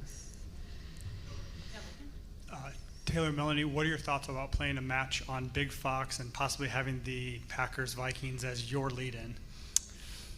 Yeah, so we just found out yesterday that was us. So we have been thinking about it a lot. Every time we see the channel, we're like, wow, we're going to be on this. But I think it's going to be really cool. I think for us, like, the main thing to focus on is, like, we're just going to be playing Wisconsin at Wisconsin and not really worry about how many viewers are going to be watching at the same time, because we do have a job to do. So I think maybe a little bit before we'll be really, really excited when we see all the stuff getting set up or whatever. I think after we'll be like, wow, that was awesome, and then we'll get to go and rewatch it. But I think obviously we're going to Wisconsin to play a game, so I think that's probably going to be our focus. Yeah. I kind of agree. Like the same thing. It's going to be really cool. We have to focus on just the game when the time comes. But I mean, before I'm going to be all geeked out about it because I think it's super cool. So yeah. Melanie, can you talk a little bit about your new associate head coach, Kelsey, and just kind of what she's brought to helping you out as a setter, and then also Keegan, just having Kristen back in the conference. She's had a lot of experience in the Big Ten, how she's kind of helped your transition into a new conference. I guess Melanie, you can go first. She is super awesome to work with. I mean, she's super personable. Even like when we're not at practice, we're getting coffee, we're getting breakfast. She's an amazing human being, and you can tell she cares, like not only about obviously like our volleyball side of things, but she wants to know like how our life is going and everything. I mean, besides that, she's an amazing coach. She's really, really good at setting. She'll show us how to do something. I'll be like, oh, wow, I just don't know. how that was just so easy for you. But I mean, she's super detail oriented, super easy to understand, very easy to listen to, and I think she's just a good coach, but an even better human being. Yeah, I think it was probably the most important hire that I had to make when I came to Minnesota, and I knew that, and I also knew myself a little better after 10 years at Washington, where I worked with some really experienced coaches who are now leading their own programs. And so, yeah, Kristen is exactly who I needed to complement what I'm good at, and she's a tremendous recruiter and an outstanding coach, and someone that I just enjoy working with every single day. And so yeah, that's been one of my favorite parts about coming is hiring a staff that I think fits me and fits the needs of this program, and they're crushing it. I have a question over Zoom from Jeff Day with the Strib for Melanie and Taylor. Describe the transition to a new coaching staff, and what role have you guys played as leaders on the team to make this as seamless as possible? I think Keegan's done a really good job of helping me become a better leader and understanding what a good leader looks like from my own personality, because I do have my own personality, and I need to understand what ways leading works best for me, and I think he's done a really good job of helping me with that. But also I think just understanding my teammates more on a personal level, so I can then relate to them and then help them throughout the match and kind of understand what they need in this specific time, because I feel like I would do a good job about that. And then, again, just kind of applying all what I've learned to the game. Yeah, I think getting to know Keegan through the spring has really helped, like Taylor said, for me, get to understand like my best understanding of leadership for myself. And then I think that's really benefited not only like just myself, but the whole team. So getting to talk to them, getting to understand like, okay, this is what I actually mean, and now I'm able to convey it to you guys because I have a better understanding. So I think, yeah, it was good. Is it still kind of a process to learn each other's language with coach and being able to kind of translate to your teammates as well too? Mm-hmm. Yeah, exactly. Mm-hmm. Yeah. Melanie and Taylor, were you surprised to see Cece go into the coaching world and get a job? I mean, the year after she stops playing, and what are your impressions of working with her the last few years of her as a coach? Yeah, I think I wasn't surprised at all. Like, it's Cece McGraw. She's an amazing human, super easy to talk to. She's great with other people. I think in the past years playing with her, she's a very good learner, and I think for that is going to be her best suit. She's able to coach because she does understand how the players are understanding a lot of the information and like what they actually need to be doing because she lived it very recently. So I think coaching is a great fit for Cece. Yeah. She's very much of a people person, and I think that she relates to people a lot, and I think it's really easy for her with her personality, and I'm really, really happy for her, and I'm super excited that she gets this opportunity because, I mean, she's at a really good school, so, and then not all people get this kind of opportunity, so I'm super happy for her. Keegan, what went into your schedule? I mean, you got some challenging matches. You got Texas, Baylor, headed out, back out west to Oregon and Kansas State, Stanford. I mean, what went into that, and what do you kind of like about the challenges the schedule presents? Yeah, it came together in kind of an interesting way. Some things were in place. You know, it was an option for us to change the schedule completely. And at some point I thought, we want to know what it takes to win a national championship by the end of September. And we don't want to be surprised coming into Big Ten competition. So I think that combined with what I had experienced in the first few months with this team, that I thought this is a completely appropriate schedule for the level of this team and what they're aspiring to do. And that, I don't know, gave me the courage to sign all the contracts. And yeah, there's been moments where you look at it and you go, those first 5 days, we're going to learn a lot with those 3 matches. And then we've got 2 of the difficult road trips coast to coast. But yeah, I want these guys to play against the best teams and the best venues. I want them to have a diverse range of experiences so that they can tell stories and grow. And I think this schedule reflects that. Coach, what is your mentality entering your first season when you step into a team that does have high expectations, that does want to win a national championship, and how much do you embrace walking into that environment for your first year? Yeah, the first thing I would say, we talk a lot about aspirations versus expectations, is something that we're trying to get in place culturally, and that aspirations are within you and they're things that you dream about, expectations about other people. But I don't know, the other analogy that I've been giving people lately is it's kind of like scuba diving, you're down at 100 meters and there's thousands of pounds of pressure around you, but you feel it on all sides. And for some reason, when you're down there, it just feels normal. And so I think for all of us, it's gotten to that point where it feels normal. It's been a long descent down, to this deep end here of volleyball. And the trouble is if you come up too fast, which we don't plan to do. So yeah, I'm excited to be, with this group of young people for multiple years. That was one thing that I'm really happy about. It's not just a 1-year transaction. We're going to have at least 2 years with every player on this roster, except for Kylie, which I'm bummed about. But she was a nice surprise here joining the program. Melanie, did Hugh have as many analogies, and did he go as deep with some of his metaphors as Keegan does? Yeah, kind of, for sure. He definitely had different analogies, but Hugh definitely had his way with words. Yeah, I'll say that. Melanie, what's your relationship like with your sister Mabry, who's at North Carolina, and practicing and training with her when you guys are at home? Oh, yeah. It's good. She's probably... I have 3 sisters, but we get along the best probably just because we're so close in age and we've been playing volleyball together as long as me and Kylie have been playing together. It's good. It's sad that she's in the ACC and I never get to see her, but when we're home, it's a good time. I think we go up and train at Munciana still when we're all home, so we still get to play a little bit of volley together. I mean, hoping we'll get to see her at some point. If they make the tournament somehow, we'll get lucky or something, but other than that, I'm really happy for her. She's happy at UNC. So it's good all around.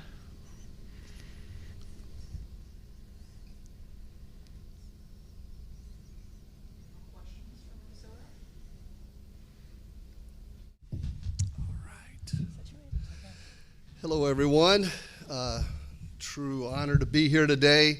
I want to thank the Big Ten, just first class, effort that they've given volleyball and this platform, and we're leading the way, and the Big Ten's a big part of helping us do that, and so are all of you in the media that you've made volleyball important, that the way you promote our sport, just thank you for doing that. I think more and more media get involved in our sport, the passion starts coming out, and that's how you build a following, so thank you guys in the media. We're excited to be here. I've got 2 awesome Iowa-born athletes here who completely represent our program in the right way. Delaney and Bailey, 2 great leaders for us. Discipline, work ethic, all of that, and they're really fun. So just really glad to have them with me today to help represent Iowa volleyball.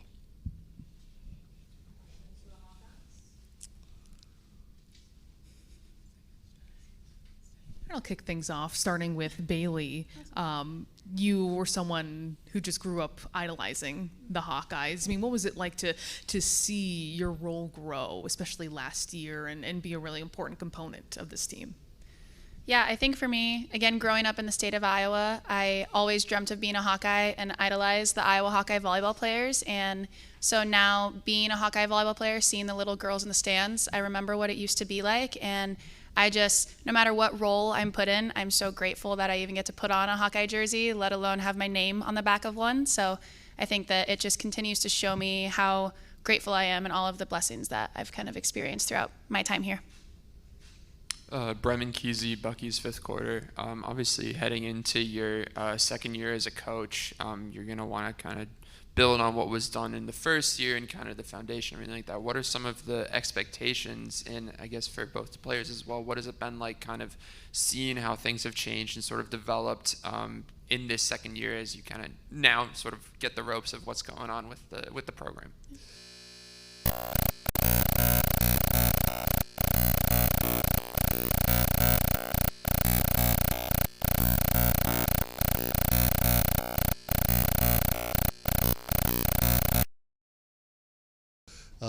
We do have 9 returners and 9 newcomers, so we're still developing, obviously, our staff in our roster. But our goal is to be the best team we can be every day, not just on game day, but every day on and off the court.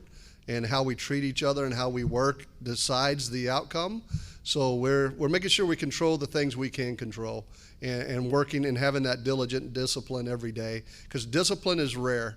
Talent, you can find that a lot of different places, but true team discipline is something that's rare, and this team has that ability to be exceptionally disciplined and play for one another, and I think that's going to be our strength. Coach, this time last year we were talking about you making your debut in the Big Ten and knowing what you were stepping into, and especially in Iowa, right in the heart of it. What were your takeaways from your first season, the most wins since 2016, and how you're going to build? It was a blast. The Iowa fans are incredible. They love the school like no other, and I love their support. Even when we lost matches, they came back in more. Fans were in the stadium the next day just because they loved how hard we played. The league's the best. It's the top of the mountain. If you're coaching, this is where you want to be, and you want to have the best players around us. And that's what we've already been able to do, is bring in some of the best players in the country. And we're going to represent Iowa from beginning to end, controlling the things we can control. But it's a unique environment that just really proud to be a part of. Eric Ruttenberg, Iowa Rivals. You talked last year a lot about wanting to play through the middles. Is that still the plan going forward this year? Yeah, part of our philosophy is win the middle. It's a part of our system, and we got a middle here that can help us do that. Delaney in her first year, just did a tremendous job learning our offense. And part of that's teaching our setters, who's sitting right over here, it's okay to set them as much as you can and set them from 20 feet off the net. And Bailey's one of the best I've coached at doing that, and she really relishes that opportunity. And so we were able to make teams defend us in ways they weren't comfortable with because of how much not only we attack the middle, but that we stop their middle so that they become a little more one-dimensional. It's our way of our approach to the game. But ultimately, it's them, really embracing that. And Delaney likes to be set, so it was no problem for her to go ahead and get more sets, and she's way better than she was last year. So we're expecting huge things out of Delaney.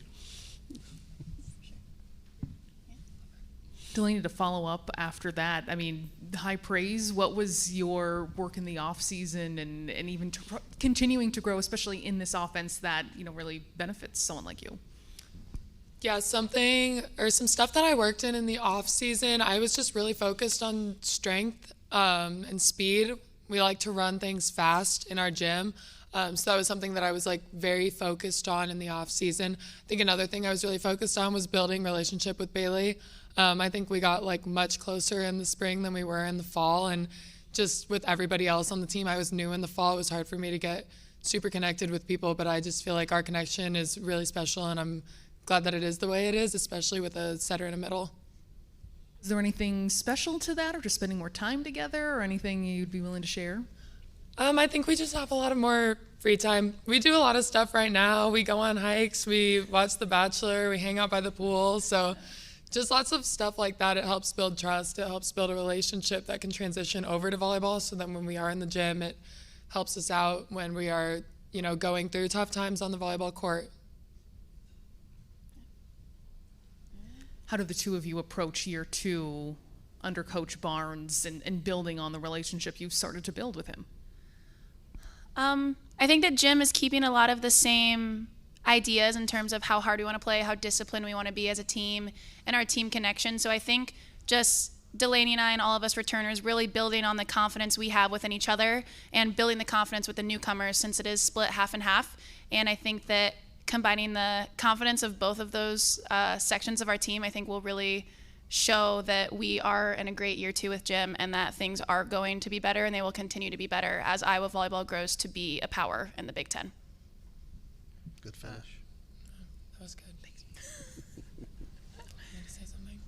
Ethan Casales, Dignity Volleyball. For the players, who are some of the mentors or youth coaches that have influenced you and helped you get to this point in your career? I had a trainer before I got to college. His name was Patrick Sullivan. He played men's volleyball at Long Beach State University, heavily influenced my volleyball journey.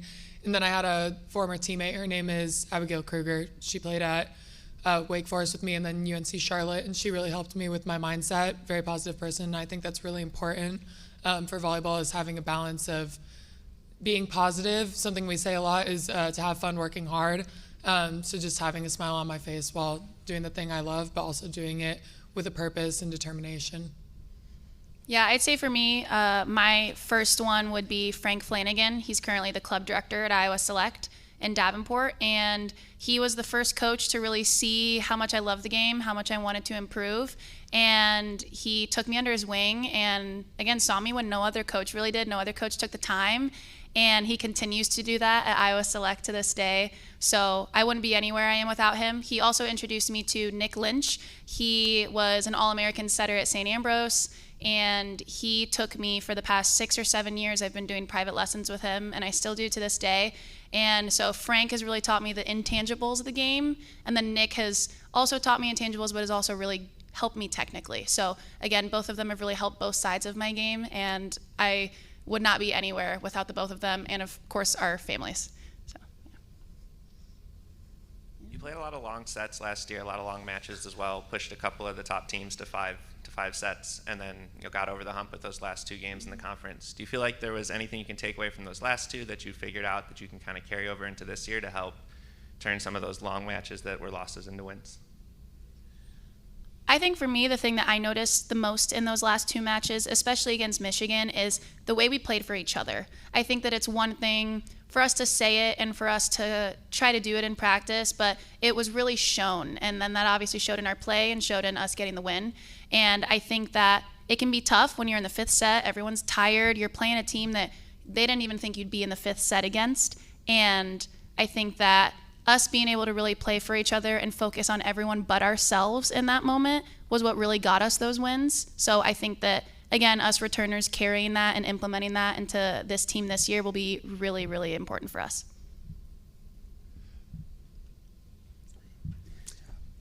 Lincoln Arneal with Huskers Illustrated Volleyball Mag. Jim, we've seen the transfer portal evolve. I mean, you've seen players both leave, and then you got new players to Iowa too. How do you approach the portal and use it as an asset to build program building? Well, we've been able to use it as an asset. It's not my favorite, but it is something that really has benefited our program. Delaney's right here because of it, and I kept Bailey from going in there when I got there. She had 1 foot in the portal, and we talked about representing Iowa, and they've been all in ever since. So the portal, there's good and bad to it. We're using it to help build our program, and ultimately we want players that are 100% all in for our program. And so we've looked everywhere to do that, because you got to get the right players in, and I feel like we already have in just 2 years.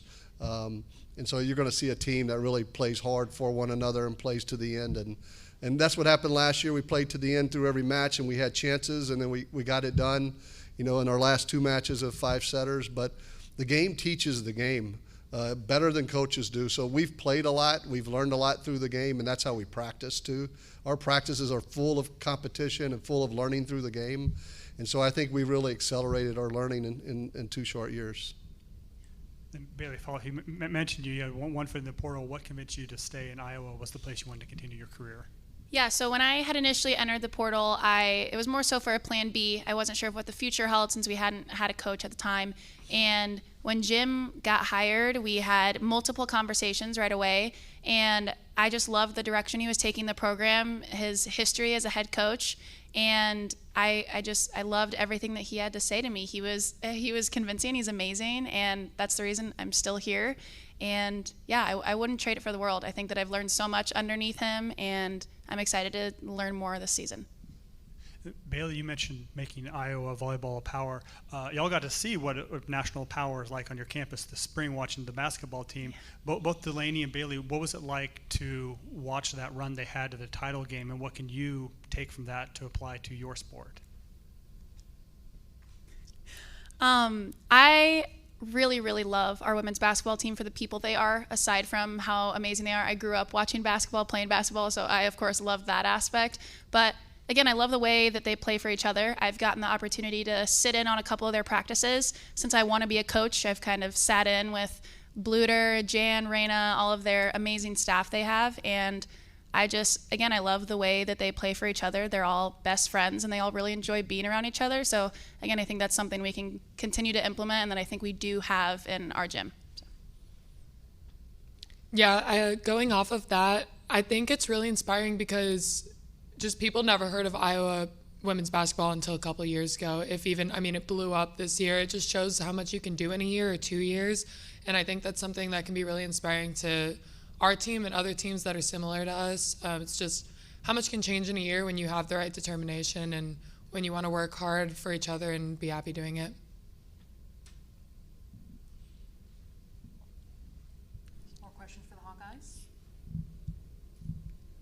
Okay, I think we'll wrap things up. Appreciate the time. Good luck to you guys. Thank you. Thank so you. much. Thank you. There we go. All right. Yeah, opening statement. It's great to be here again. It's awesome just to see the continued commitment from the conference to put on something like this and highlight our sport. And obviously, we think it's an amazing sport, but I know there's thousands and tens and hundreds of thousands that think the same way too. And so, just again, have another year where we can do this and showcase our athletes and all the athletes around the Big Ten. I think is a big deal, and I appreciate everyone for being here.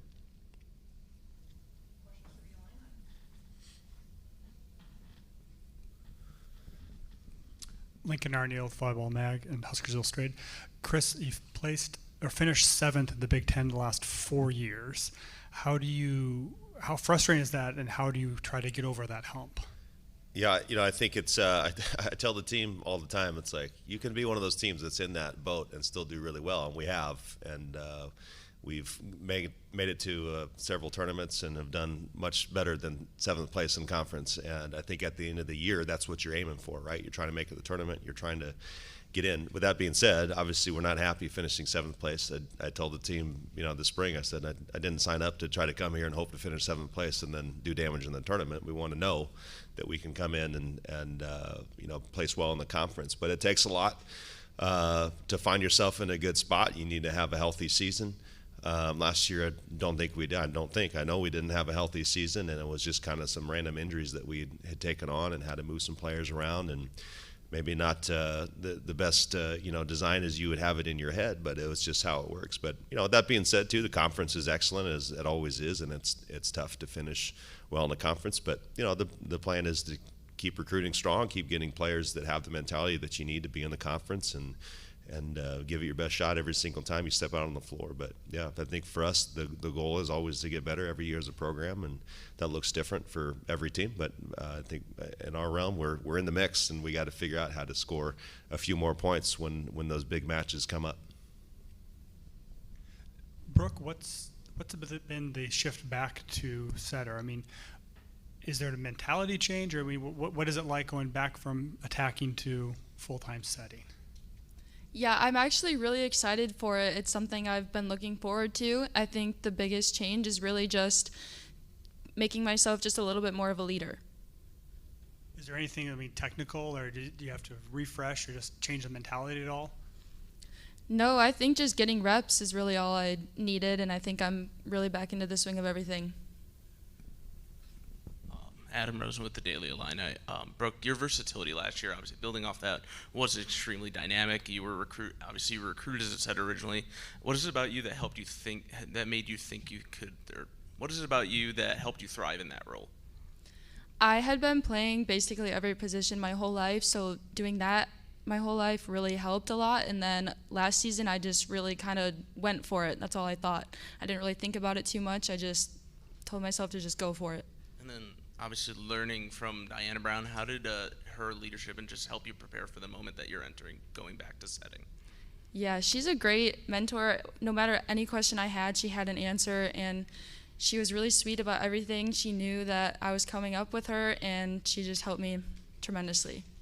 And then I guess for both you and Raina, how is it being around the team with new faces and new experiences? What's your biggest anticipation for this upcoming season?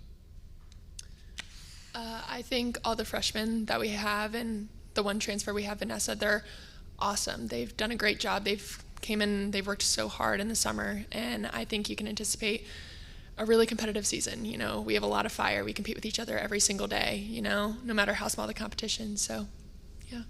And Coach, you get to expand your staff and officially promote your wife to the assistant coach role. How fun is that for you to get that experience? I think it's great. Obviously, we've been doing this for a long time, not just here at Illinois, but previous stops we've coached together. And obviously, when that role was expanded to hiring a third assistant, it really does help. She's all of our kids are kind of grown up, so it actually fell on really good timing that they're all in school now, and she's got more time herself that she could be around the team. And I just think, her being a mentor for the team is a big deal. Was a captain on the national team for almost a decade and was an Olympian herself, and she's a really good competitor, but she's also very good at handling teams and being really good about, telling the players how it is and mentoring them through their journey as well. And so I'm really happy to add her officially to the staff. She's always been a part of it, but her role's going to expand even more as we kind of move forward here. Lawrence Kramer, the Illini Inquirer. Coach, in your first 3 years, obviously you guys made the tournament all 3 years, making the Final Four being the big culmination year for you. Last 2 of the 3 years, you guys haven't been able to make the tournament, so kind of anything different you're doing this offseason or have done this offseason to prepare for the season to try to get back to that point? Yeah, I mean, a couple of years ago, we're in the Sweet 16, defeating a defending national champ. So that's not an unfair statement. You're correct that we didn't make it for 2 of those years, but it's tough to make it. And a lot of people asked me after last year if I was disappointed or whatever, as I wasn't, because we had so many players that were playing different positions, and in some ways I was impressed with how they handled it and how they went about it. And we went through the last weekend kind of was still a chance to make the tournament. And so that's obviously always the goal. And again, the whole process of it all is you have to be able to be skilled enough. You have to have the players with the right mentality. You have to make it through a season healthy. It's really tough to get through a season healthy, but we have to do our darndest to do that. And so the process really doesn't change for us. Really, it's just more along the lines of, can we hopefully, knock on wood, not take some injuries that we took last year, and just being able to, again, just trying to become a stronger group through everything that's thrown at you during the course of a season. Every season's going to have really nice highs, and every season's going to have almost painfully lows, and you want to make sure, I tell the team all the time, it's how you get out of those lows are going to be able to kind of dictate how your season goes, because we're all going to go through them. This conference is as tough as ever. It always is. And we have to stick together as a team as we keep marching through. Raina, last year obviously making the All Big Ten team, now this year being on the preseason All Big Ten team. Can you just talk about your growth as a player and kind of any expectations you have for yourself, and then trying to help the team this year as well? Yeah, I mean, it's awesome. I always hold myself to a high standard, and I get very upset when I don't reach that standard. But I just try and come in and work my best every single day, and my teammates, they definitely help me get those things. I couldn't have done that without Diana last year, and Brooke is going to help me this year a lot. I mean, she's awesome, and she's going to fill an awesome role. So. And this for both the players. You guys have been now on the team for multiple years. You're on the team that made the 2021 NCAA tournament. Can you just talk about expanding your leadership now this year? Do you feel like your voice is growing within the locker room? With a lot of the new players coming in, do you feel like you have more leadership qualities this year to kind of help those new players step into the mix? I'd say definitely Raina does a really good job of leading our open gyms. She creates practice plans for us, and they set us up for a lot of success. I think for me personally, just being more of a leader on the court, or creating opportunities off the court to hang out with each other, is making a big difference. Yeah, I try my best to lead by example, both on and off the court. You have to do the things right off the court if you want to be good on the court. So just trying to lead by example there, and Brooke is doing a great job of stepping into this new leadership role. I've definitely noticed her talking a lot more in the gym, and she's getting pretty fiery and getting after it. So. And then, Coach, now that you have a lot of new players coming in this year, and then now that you've had some time to kind of evaluate them, can you just talk about your group heading into this year, especially the new players and kind of anyone you're expecting maybe that you've seen stand out so far? Yeah, absolutely. I think it's always a team effort, and we had a couple players come in early to our team this year, graduate high school early and come to us, Taylor DeBoer and Lily Berry, and it's always hard to predict who's going to do what, because once the lights are on, it can be more difficult. We have a player in grad transfer, Vanessa Pan, who I've seen on film but I haven't seen live. We have a couple that came in this summer as well, but I know from hearing from them that they're excited about the quality of talent that's on the team, and again the quality of players that we have overall. As they both mentioned, at the end of the day, it's how great of a team can we be, not a great group of individuals. And they've really, we kind of put them to the test in the spring. You're going to need every bit of that when you go through these seasons, and it feels like you're so far away when you talk about that, back in February or so, and now we're here. And so I think that excitement's building, and they're ready to accept the challenges they have already in their careers. And we're just looking forward to actually getting out on the floor and competing and having an opponent on the other side of the net with all the, everything that goes on with having games either in the Big Ten or elsewhere. Brent Wagner from the Lincoln Journal-Star. Chris, with Jen, did that just kind of happen, or was there a moment where you guys talked about it and you asked her if she would do that, take on that role for the team? Yeah, for sure. We talked about it. It's a serious role. It's not just, hey, we've been working together for 10 years. We've been married for 14. We've known each other since college. I mean, obviously that all helps with the trust factor of what we do here. But it's still a very serious role that we have to fill correctly. And if wasn't able to work with our kids, and my parents moved to Champaign back in 2019, they said, hey, we'll step up in any way that we can. It's just, it's a family affair for us. And at the end of the day, we call Champaign home, but it's been home for us for a while, and it's really, meant a lot to us to be there with everyone in Champaign, because I know they feel the same way. I know the team's the same way too, and just to have her on staff.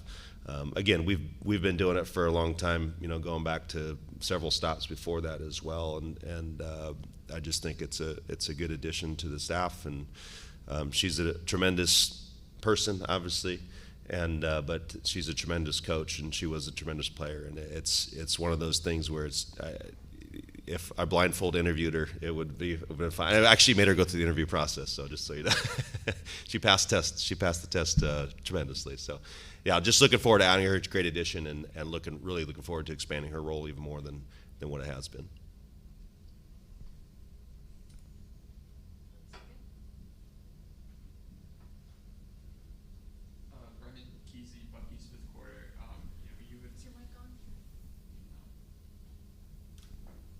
Okay, there it is. Bremen Kesey with Bucky's fifth quarter. Obviously, we've already talked a lot about sort of, the not wanting to finish seventh in the media, or I guess the coaches' rankings. You guys were picked to finish seventh in the conference, and obviously, like last year, there was some 5-setters that you got to that didn't quite go the way. How do you kind of change that sort of mindset to make sure that, again, those losses turn into wins, and that you keep rising up in the conference? Yeah, I tell the players it's hard to guarantee that, right? And it's better to be close than to not be there at all. And so, like I said, even with all the changes that we had made, or that we had to make throughout even just last season, if that's what we're going to focus on, to be in those 5-setters and to be within 2 points of victory, it does it suck? Yes, it absolutely does suck. As a competitor, you want to win every single match that you're a part of, but at the same time, you can't be talking about that if you're not there in the first place. And so for all the changes that we had to kind of implement last year, super proud of the team and how they competed, and that's why I know this year is going to be special. If that's the way it was with people out of position, what's it going to like when people are actually in their position doing what they were recruited to do? And I love every team that I coach, and I know I'm going to love this one here in this upcoming season. Chris, in general, what is the importance of having a third full-time assistant coach? You talked a lot about your wife in that position, but in general, what does that do for the sport and you as a coaching staff to have a third full-time person? Yeah, I think it's a great question. I think for a lot of staffs, it can be tough. You got a lot of things to do. You got recruit, you got camps, you've got obviously running the team and trying to be there for your team as much as possible. And whether it's me, having Jen on staff or any other program out there, I think as a sport, we're just talking about it. Well, it just kind of shows where we're at as a sport and showing that we're kind of in that elevated status. And, not to take away from any other sports out there, but I just think it's one of those things that show the commitment, not only from the school, but from the sport as well, to show that we're kind of on that stage. And you're seeing that with TV selections, not only within the conference, but now ABC's picking up the championship and so on and so forth. So I think it's just kind of one of those things that, it's another box that's being checked. Like, hey, our sport's getting to where all of us coaches think that it should be, and where maybe in some cases it already is. So I'm excited about where the sport's heading, and a lot of changes in the last 10 years, and all in a good way. Ethan Casales, Dignity Volleyball. Brooke and Raina, how has being a student athlete at Illinois positively impacted your life, and what does it mean to you to represent your university? I think being a student athlete is a great experience. You know, you have to learn a lot really quickly because we come in the summer and school starts in the fall, and that's our season too, you know? So you have to learn how to balance everything, and it can be a lot, but as you go, you learn, and I think it's a really valuable tool to have, and it's been awesome to be at Illinois, to be a student athlete there. I mean, Chris is awesome. Krista, Eli, Jen, they're the best coaching staff I could have ever asked for, so they make that transition pretty easy. Yeah, and I think being a student athlete at Illinois, it's amazing just to be a part of the school too, and to be able to represent such a distinguished academic school is something that's definitely going to set us up for success.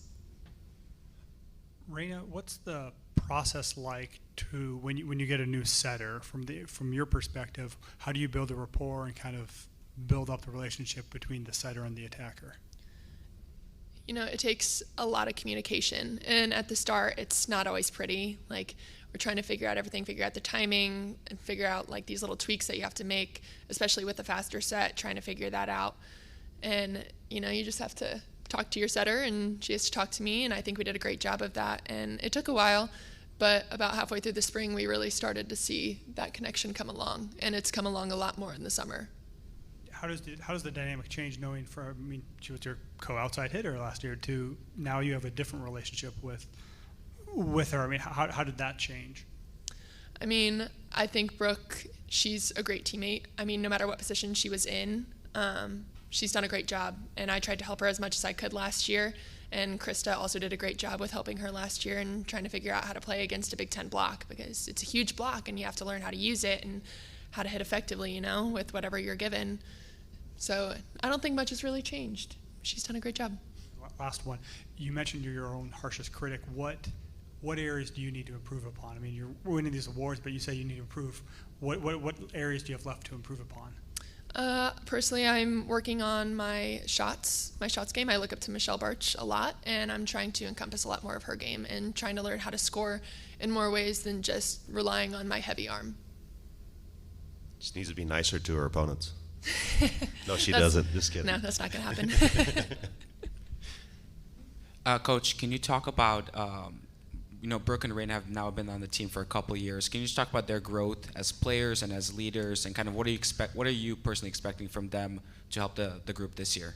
Yeah, great question. I think whenever we kind of get together every single year, we kind of give the reminder that it's not just about hanging banners and putting up a good win-loss record and finishing a certain way. It's about success all around. And so, I told him, I said, if all we did was come in here and just hang up, Final Four banners that'd be great. That's obviously the fans would love it, we would love it, but it's really hard to do. And at the end of the day, it's how you grow as a person, and that we want them to be great people and great teammates when they get away from the gym as well. At some point, their career is going to end. And whenever that may be, you got to transition into life, and I think they both done a really nice job of just every single year just taking on a more of a role or a leadership role, or just being better versions of themselves than they were the year before, and they're constantly learning and growing, and in some cases, I had to throw Brooke in to play a position she wasn't designed to do, and Raina, when we first recruited her, she wasn't playing 6 rotations, but we told her, guess what? You're getting in there and going. And last year she had to pass just her and our libero on the court. And so, those things aren't easy to do and handle, the kind of the mental pressures that go along with it. But they've done a fantastic job of doing that. And it's really, when a team's looking at you for not just, obviously vocal leadership, but how do you handle each situation? These two have done an awesome job of just saying, yeah, all right, here's the challenge. I'm going to take it head on, and that's the way you go. And that's, to me, it's a big way in how you have to tackle life as well. And it's just been great to see both of them grow, as with everyone else on the team. Any more questions for the Illini? All right, we'll wrap things up. Thanks so much. Good luck this season. Thank you. Thank you.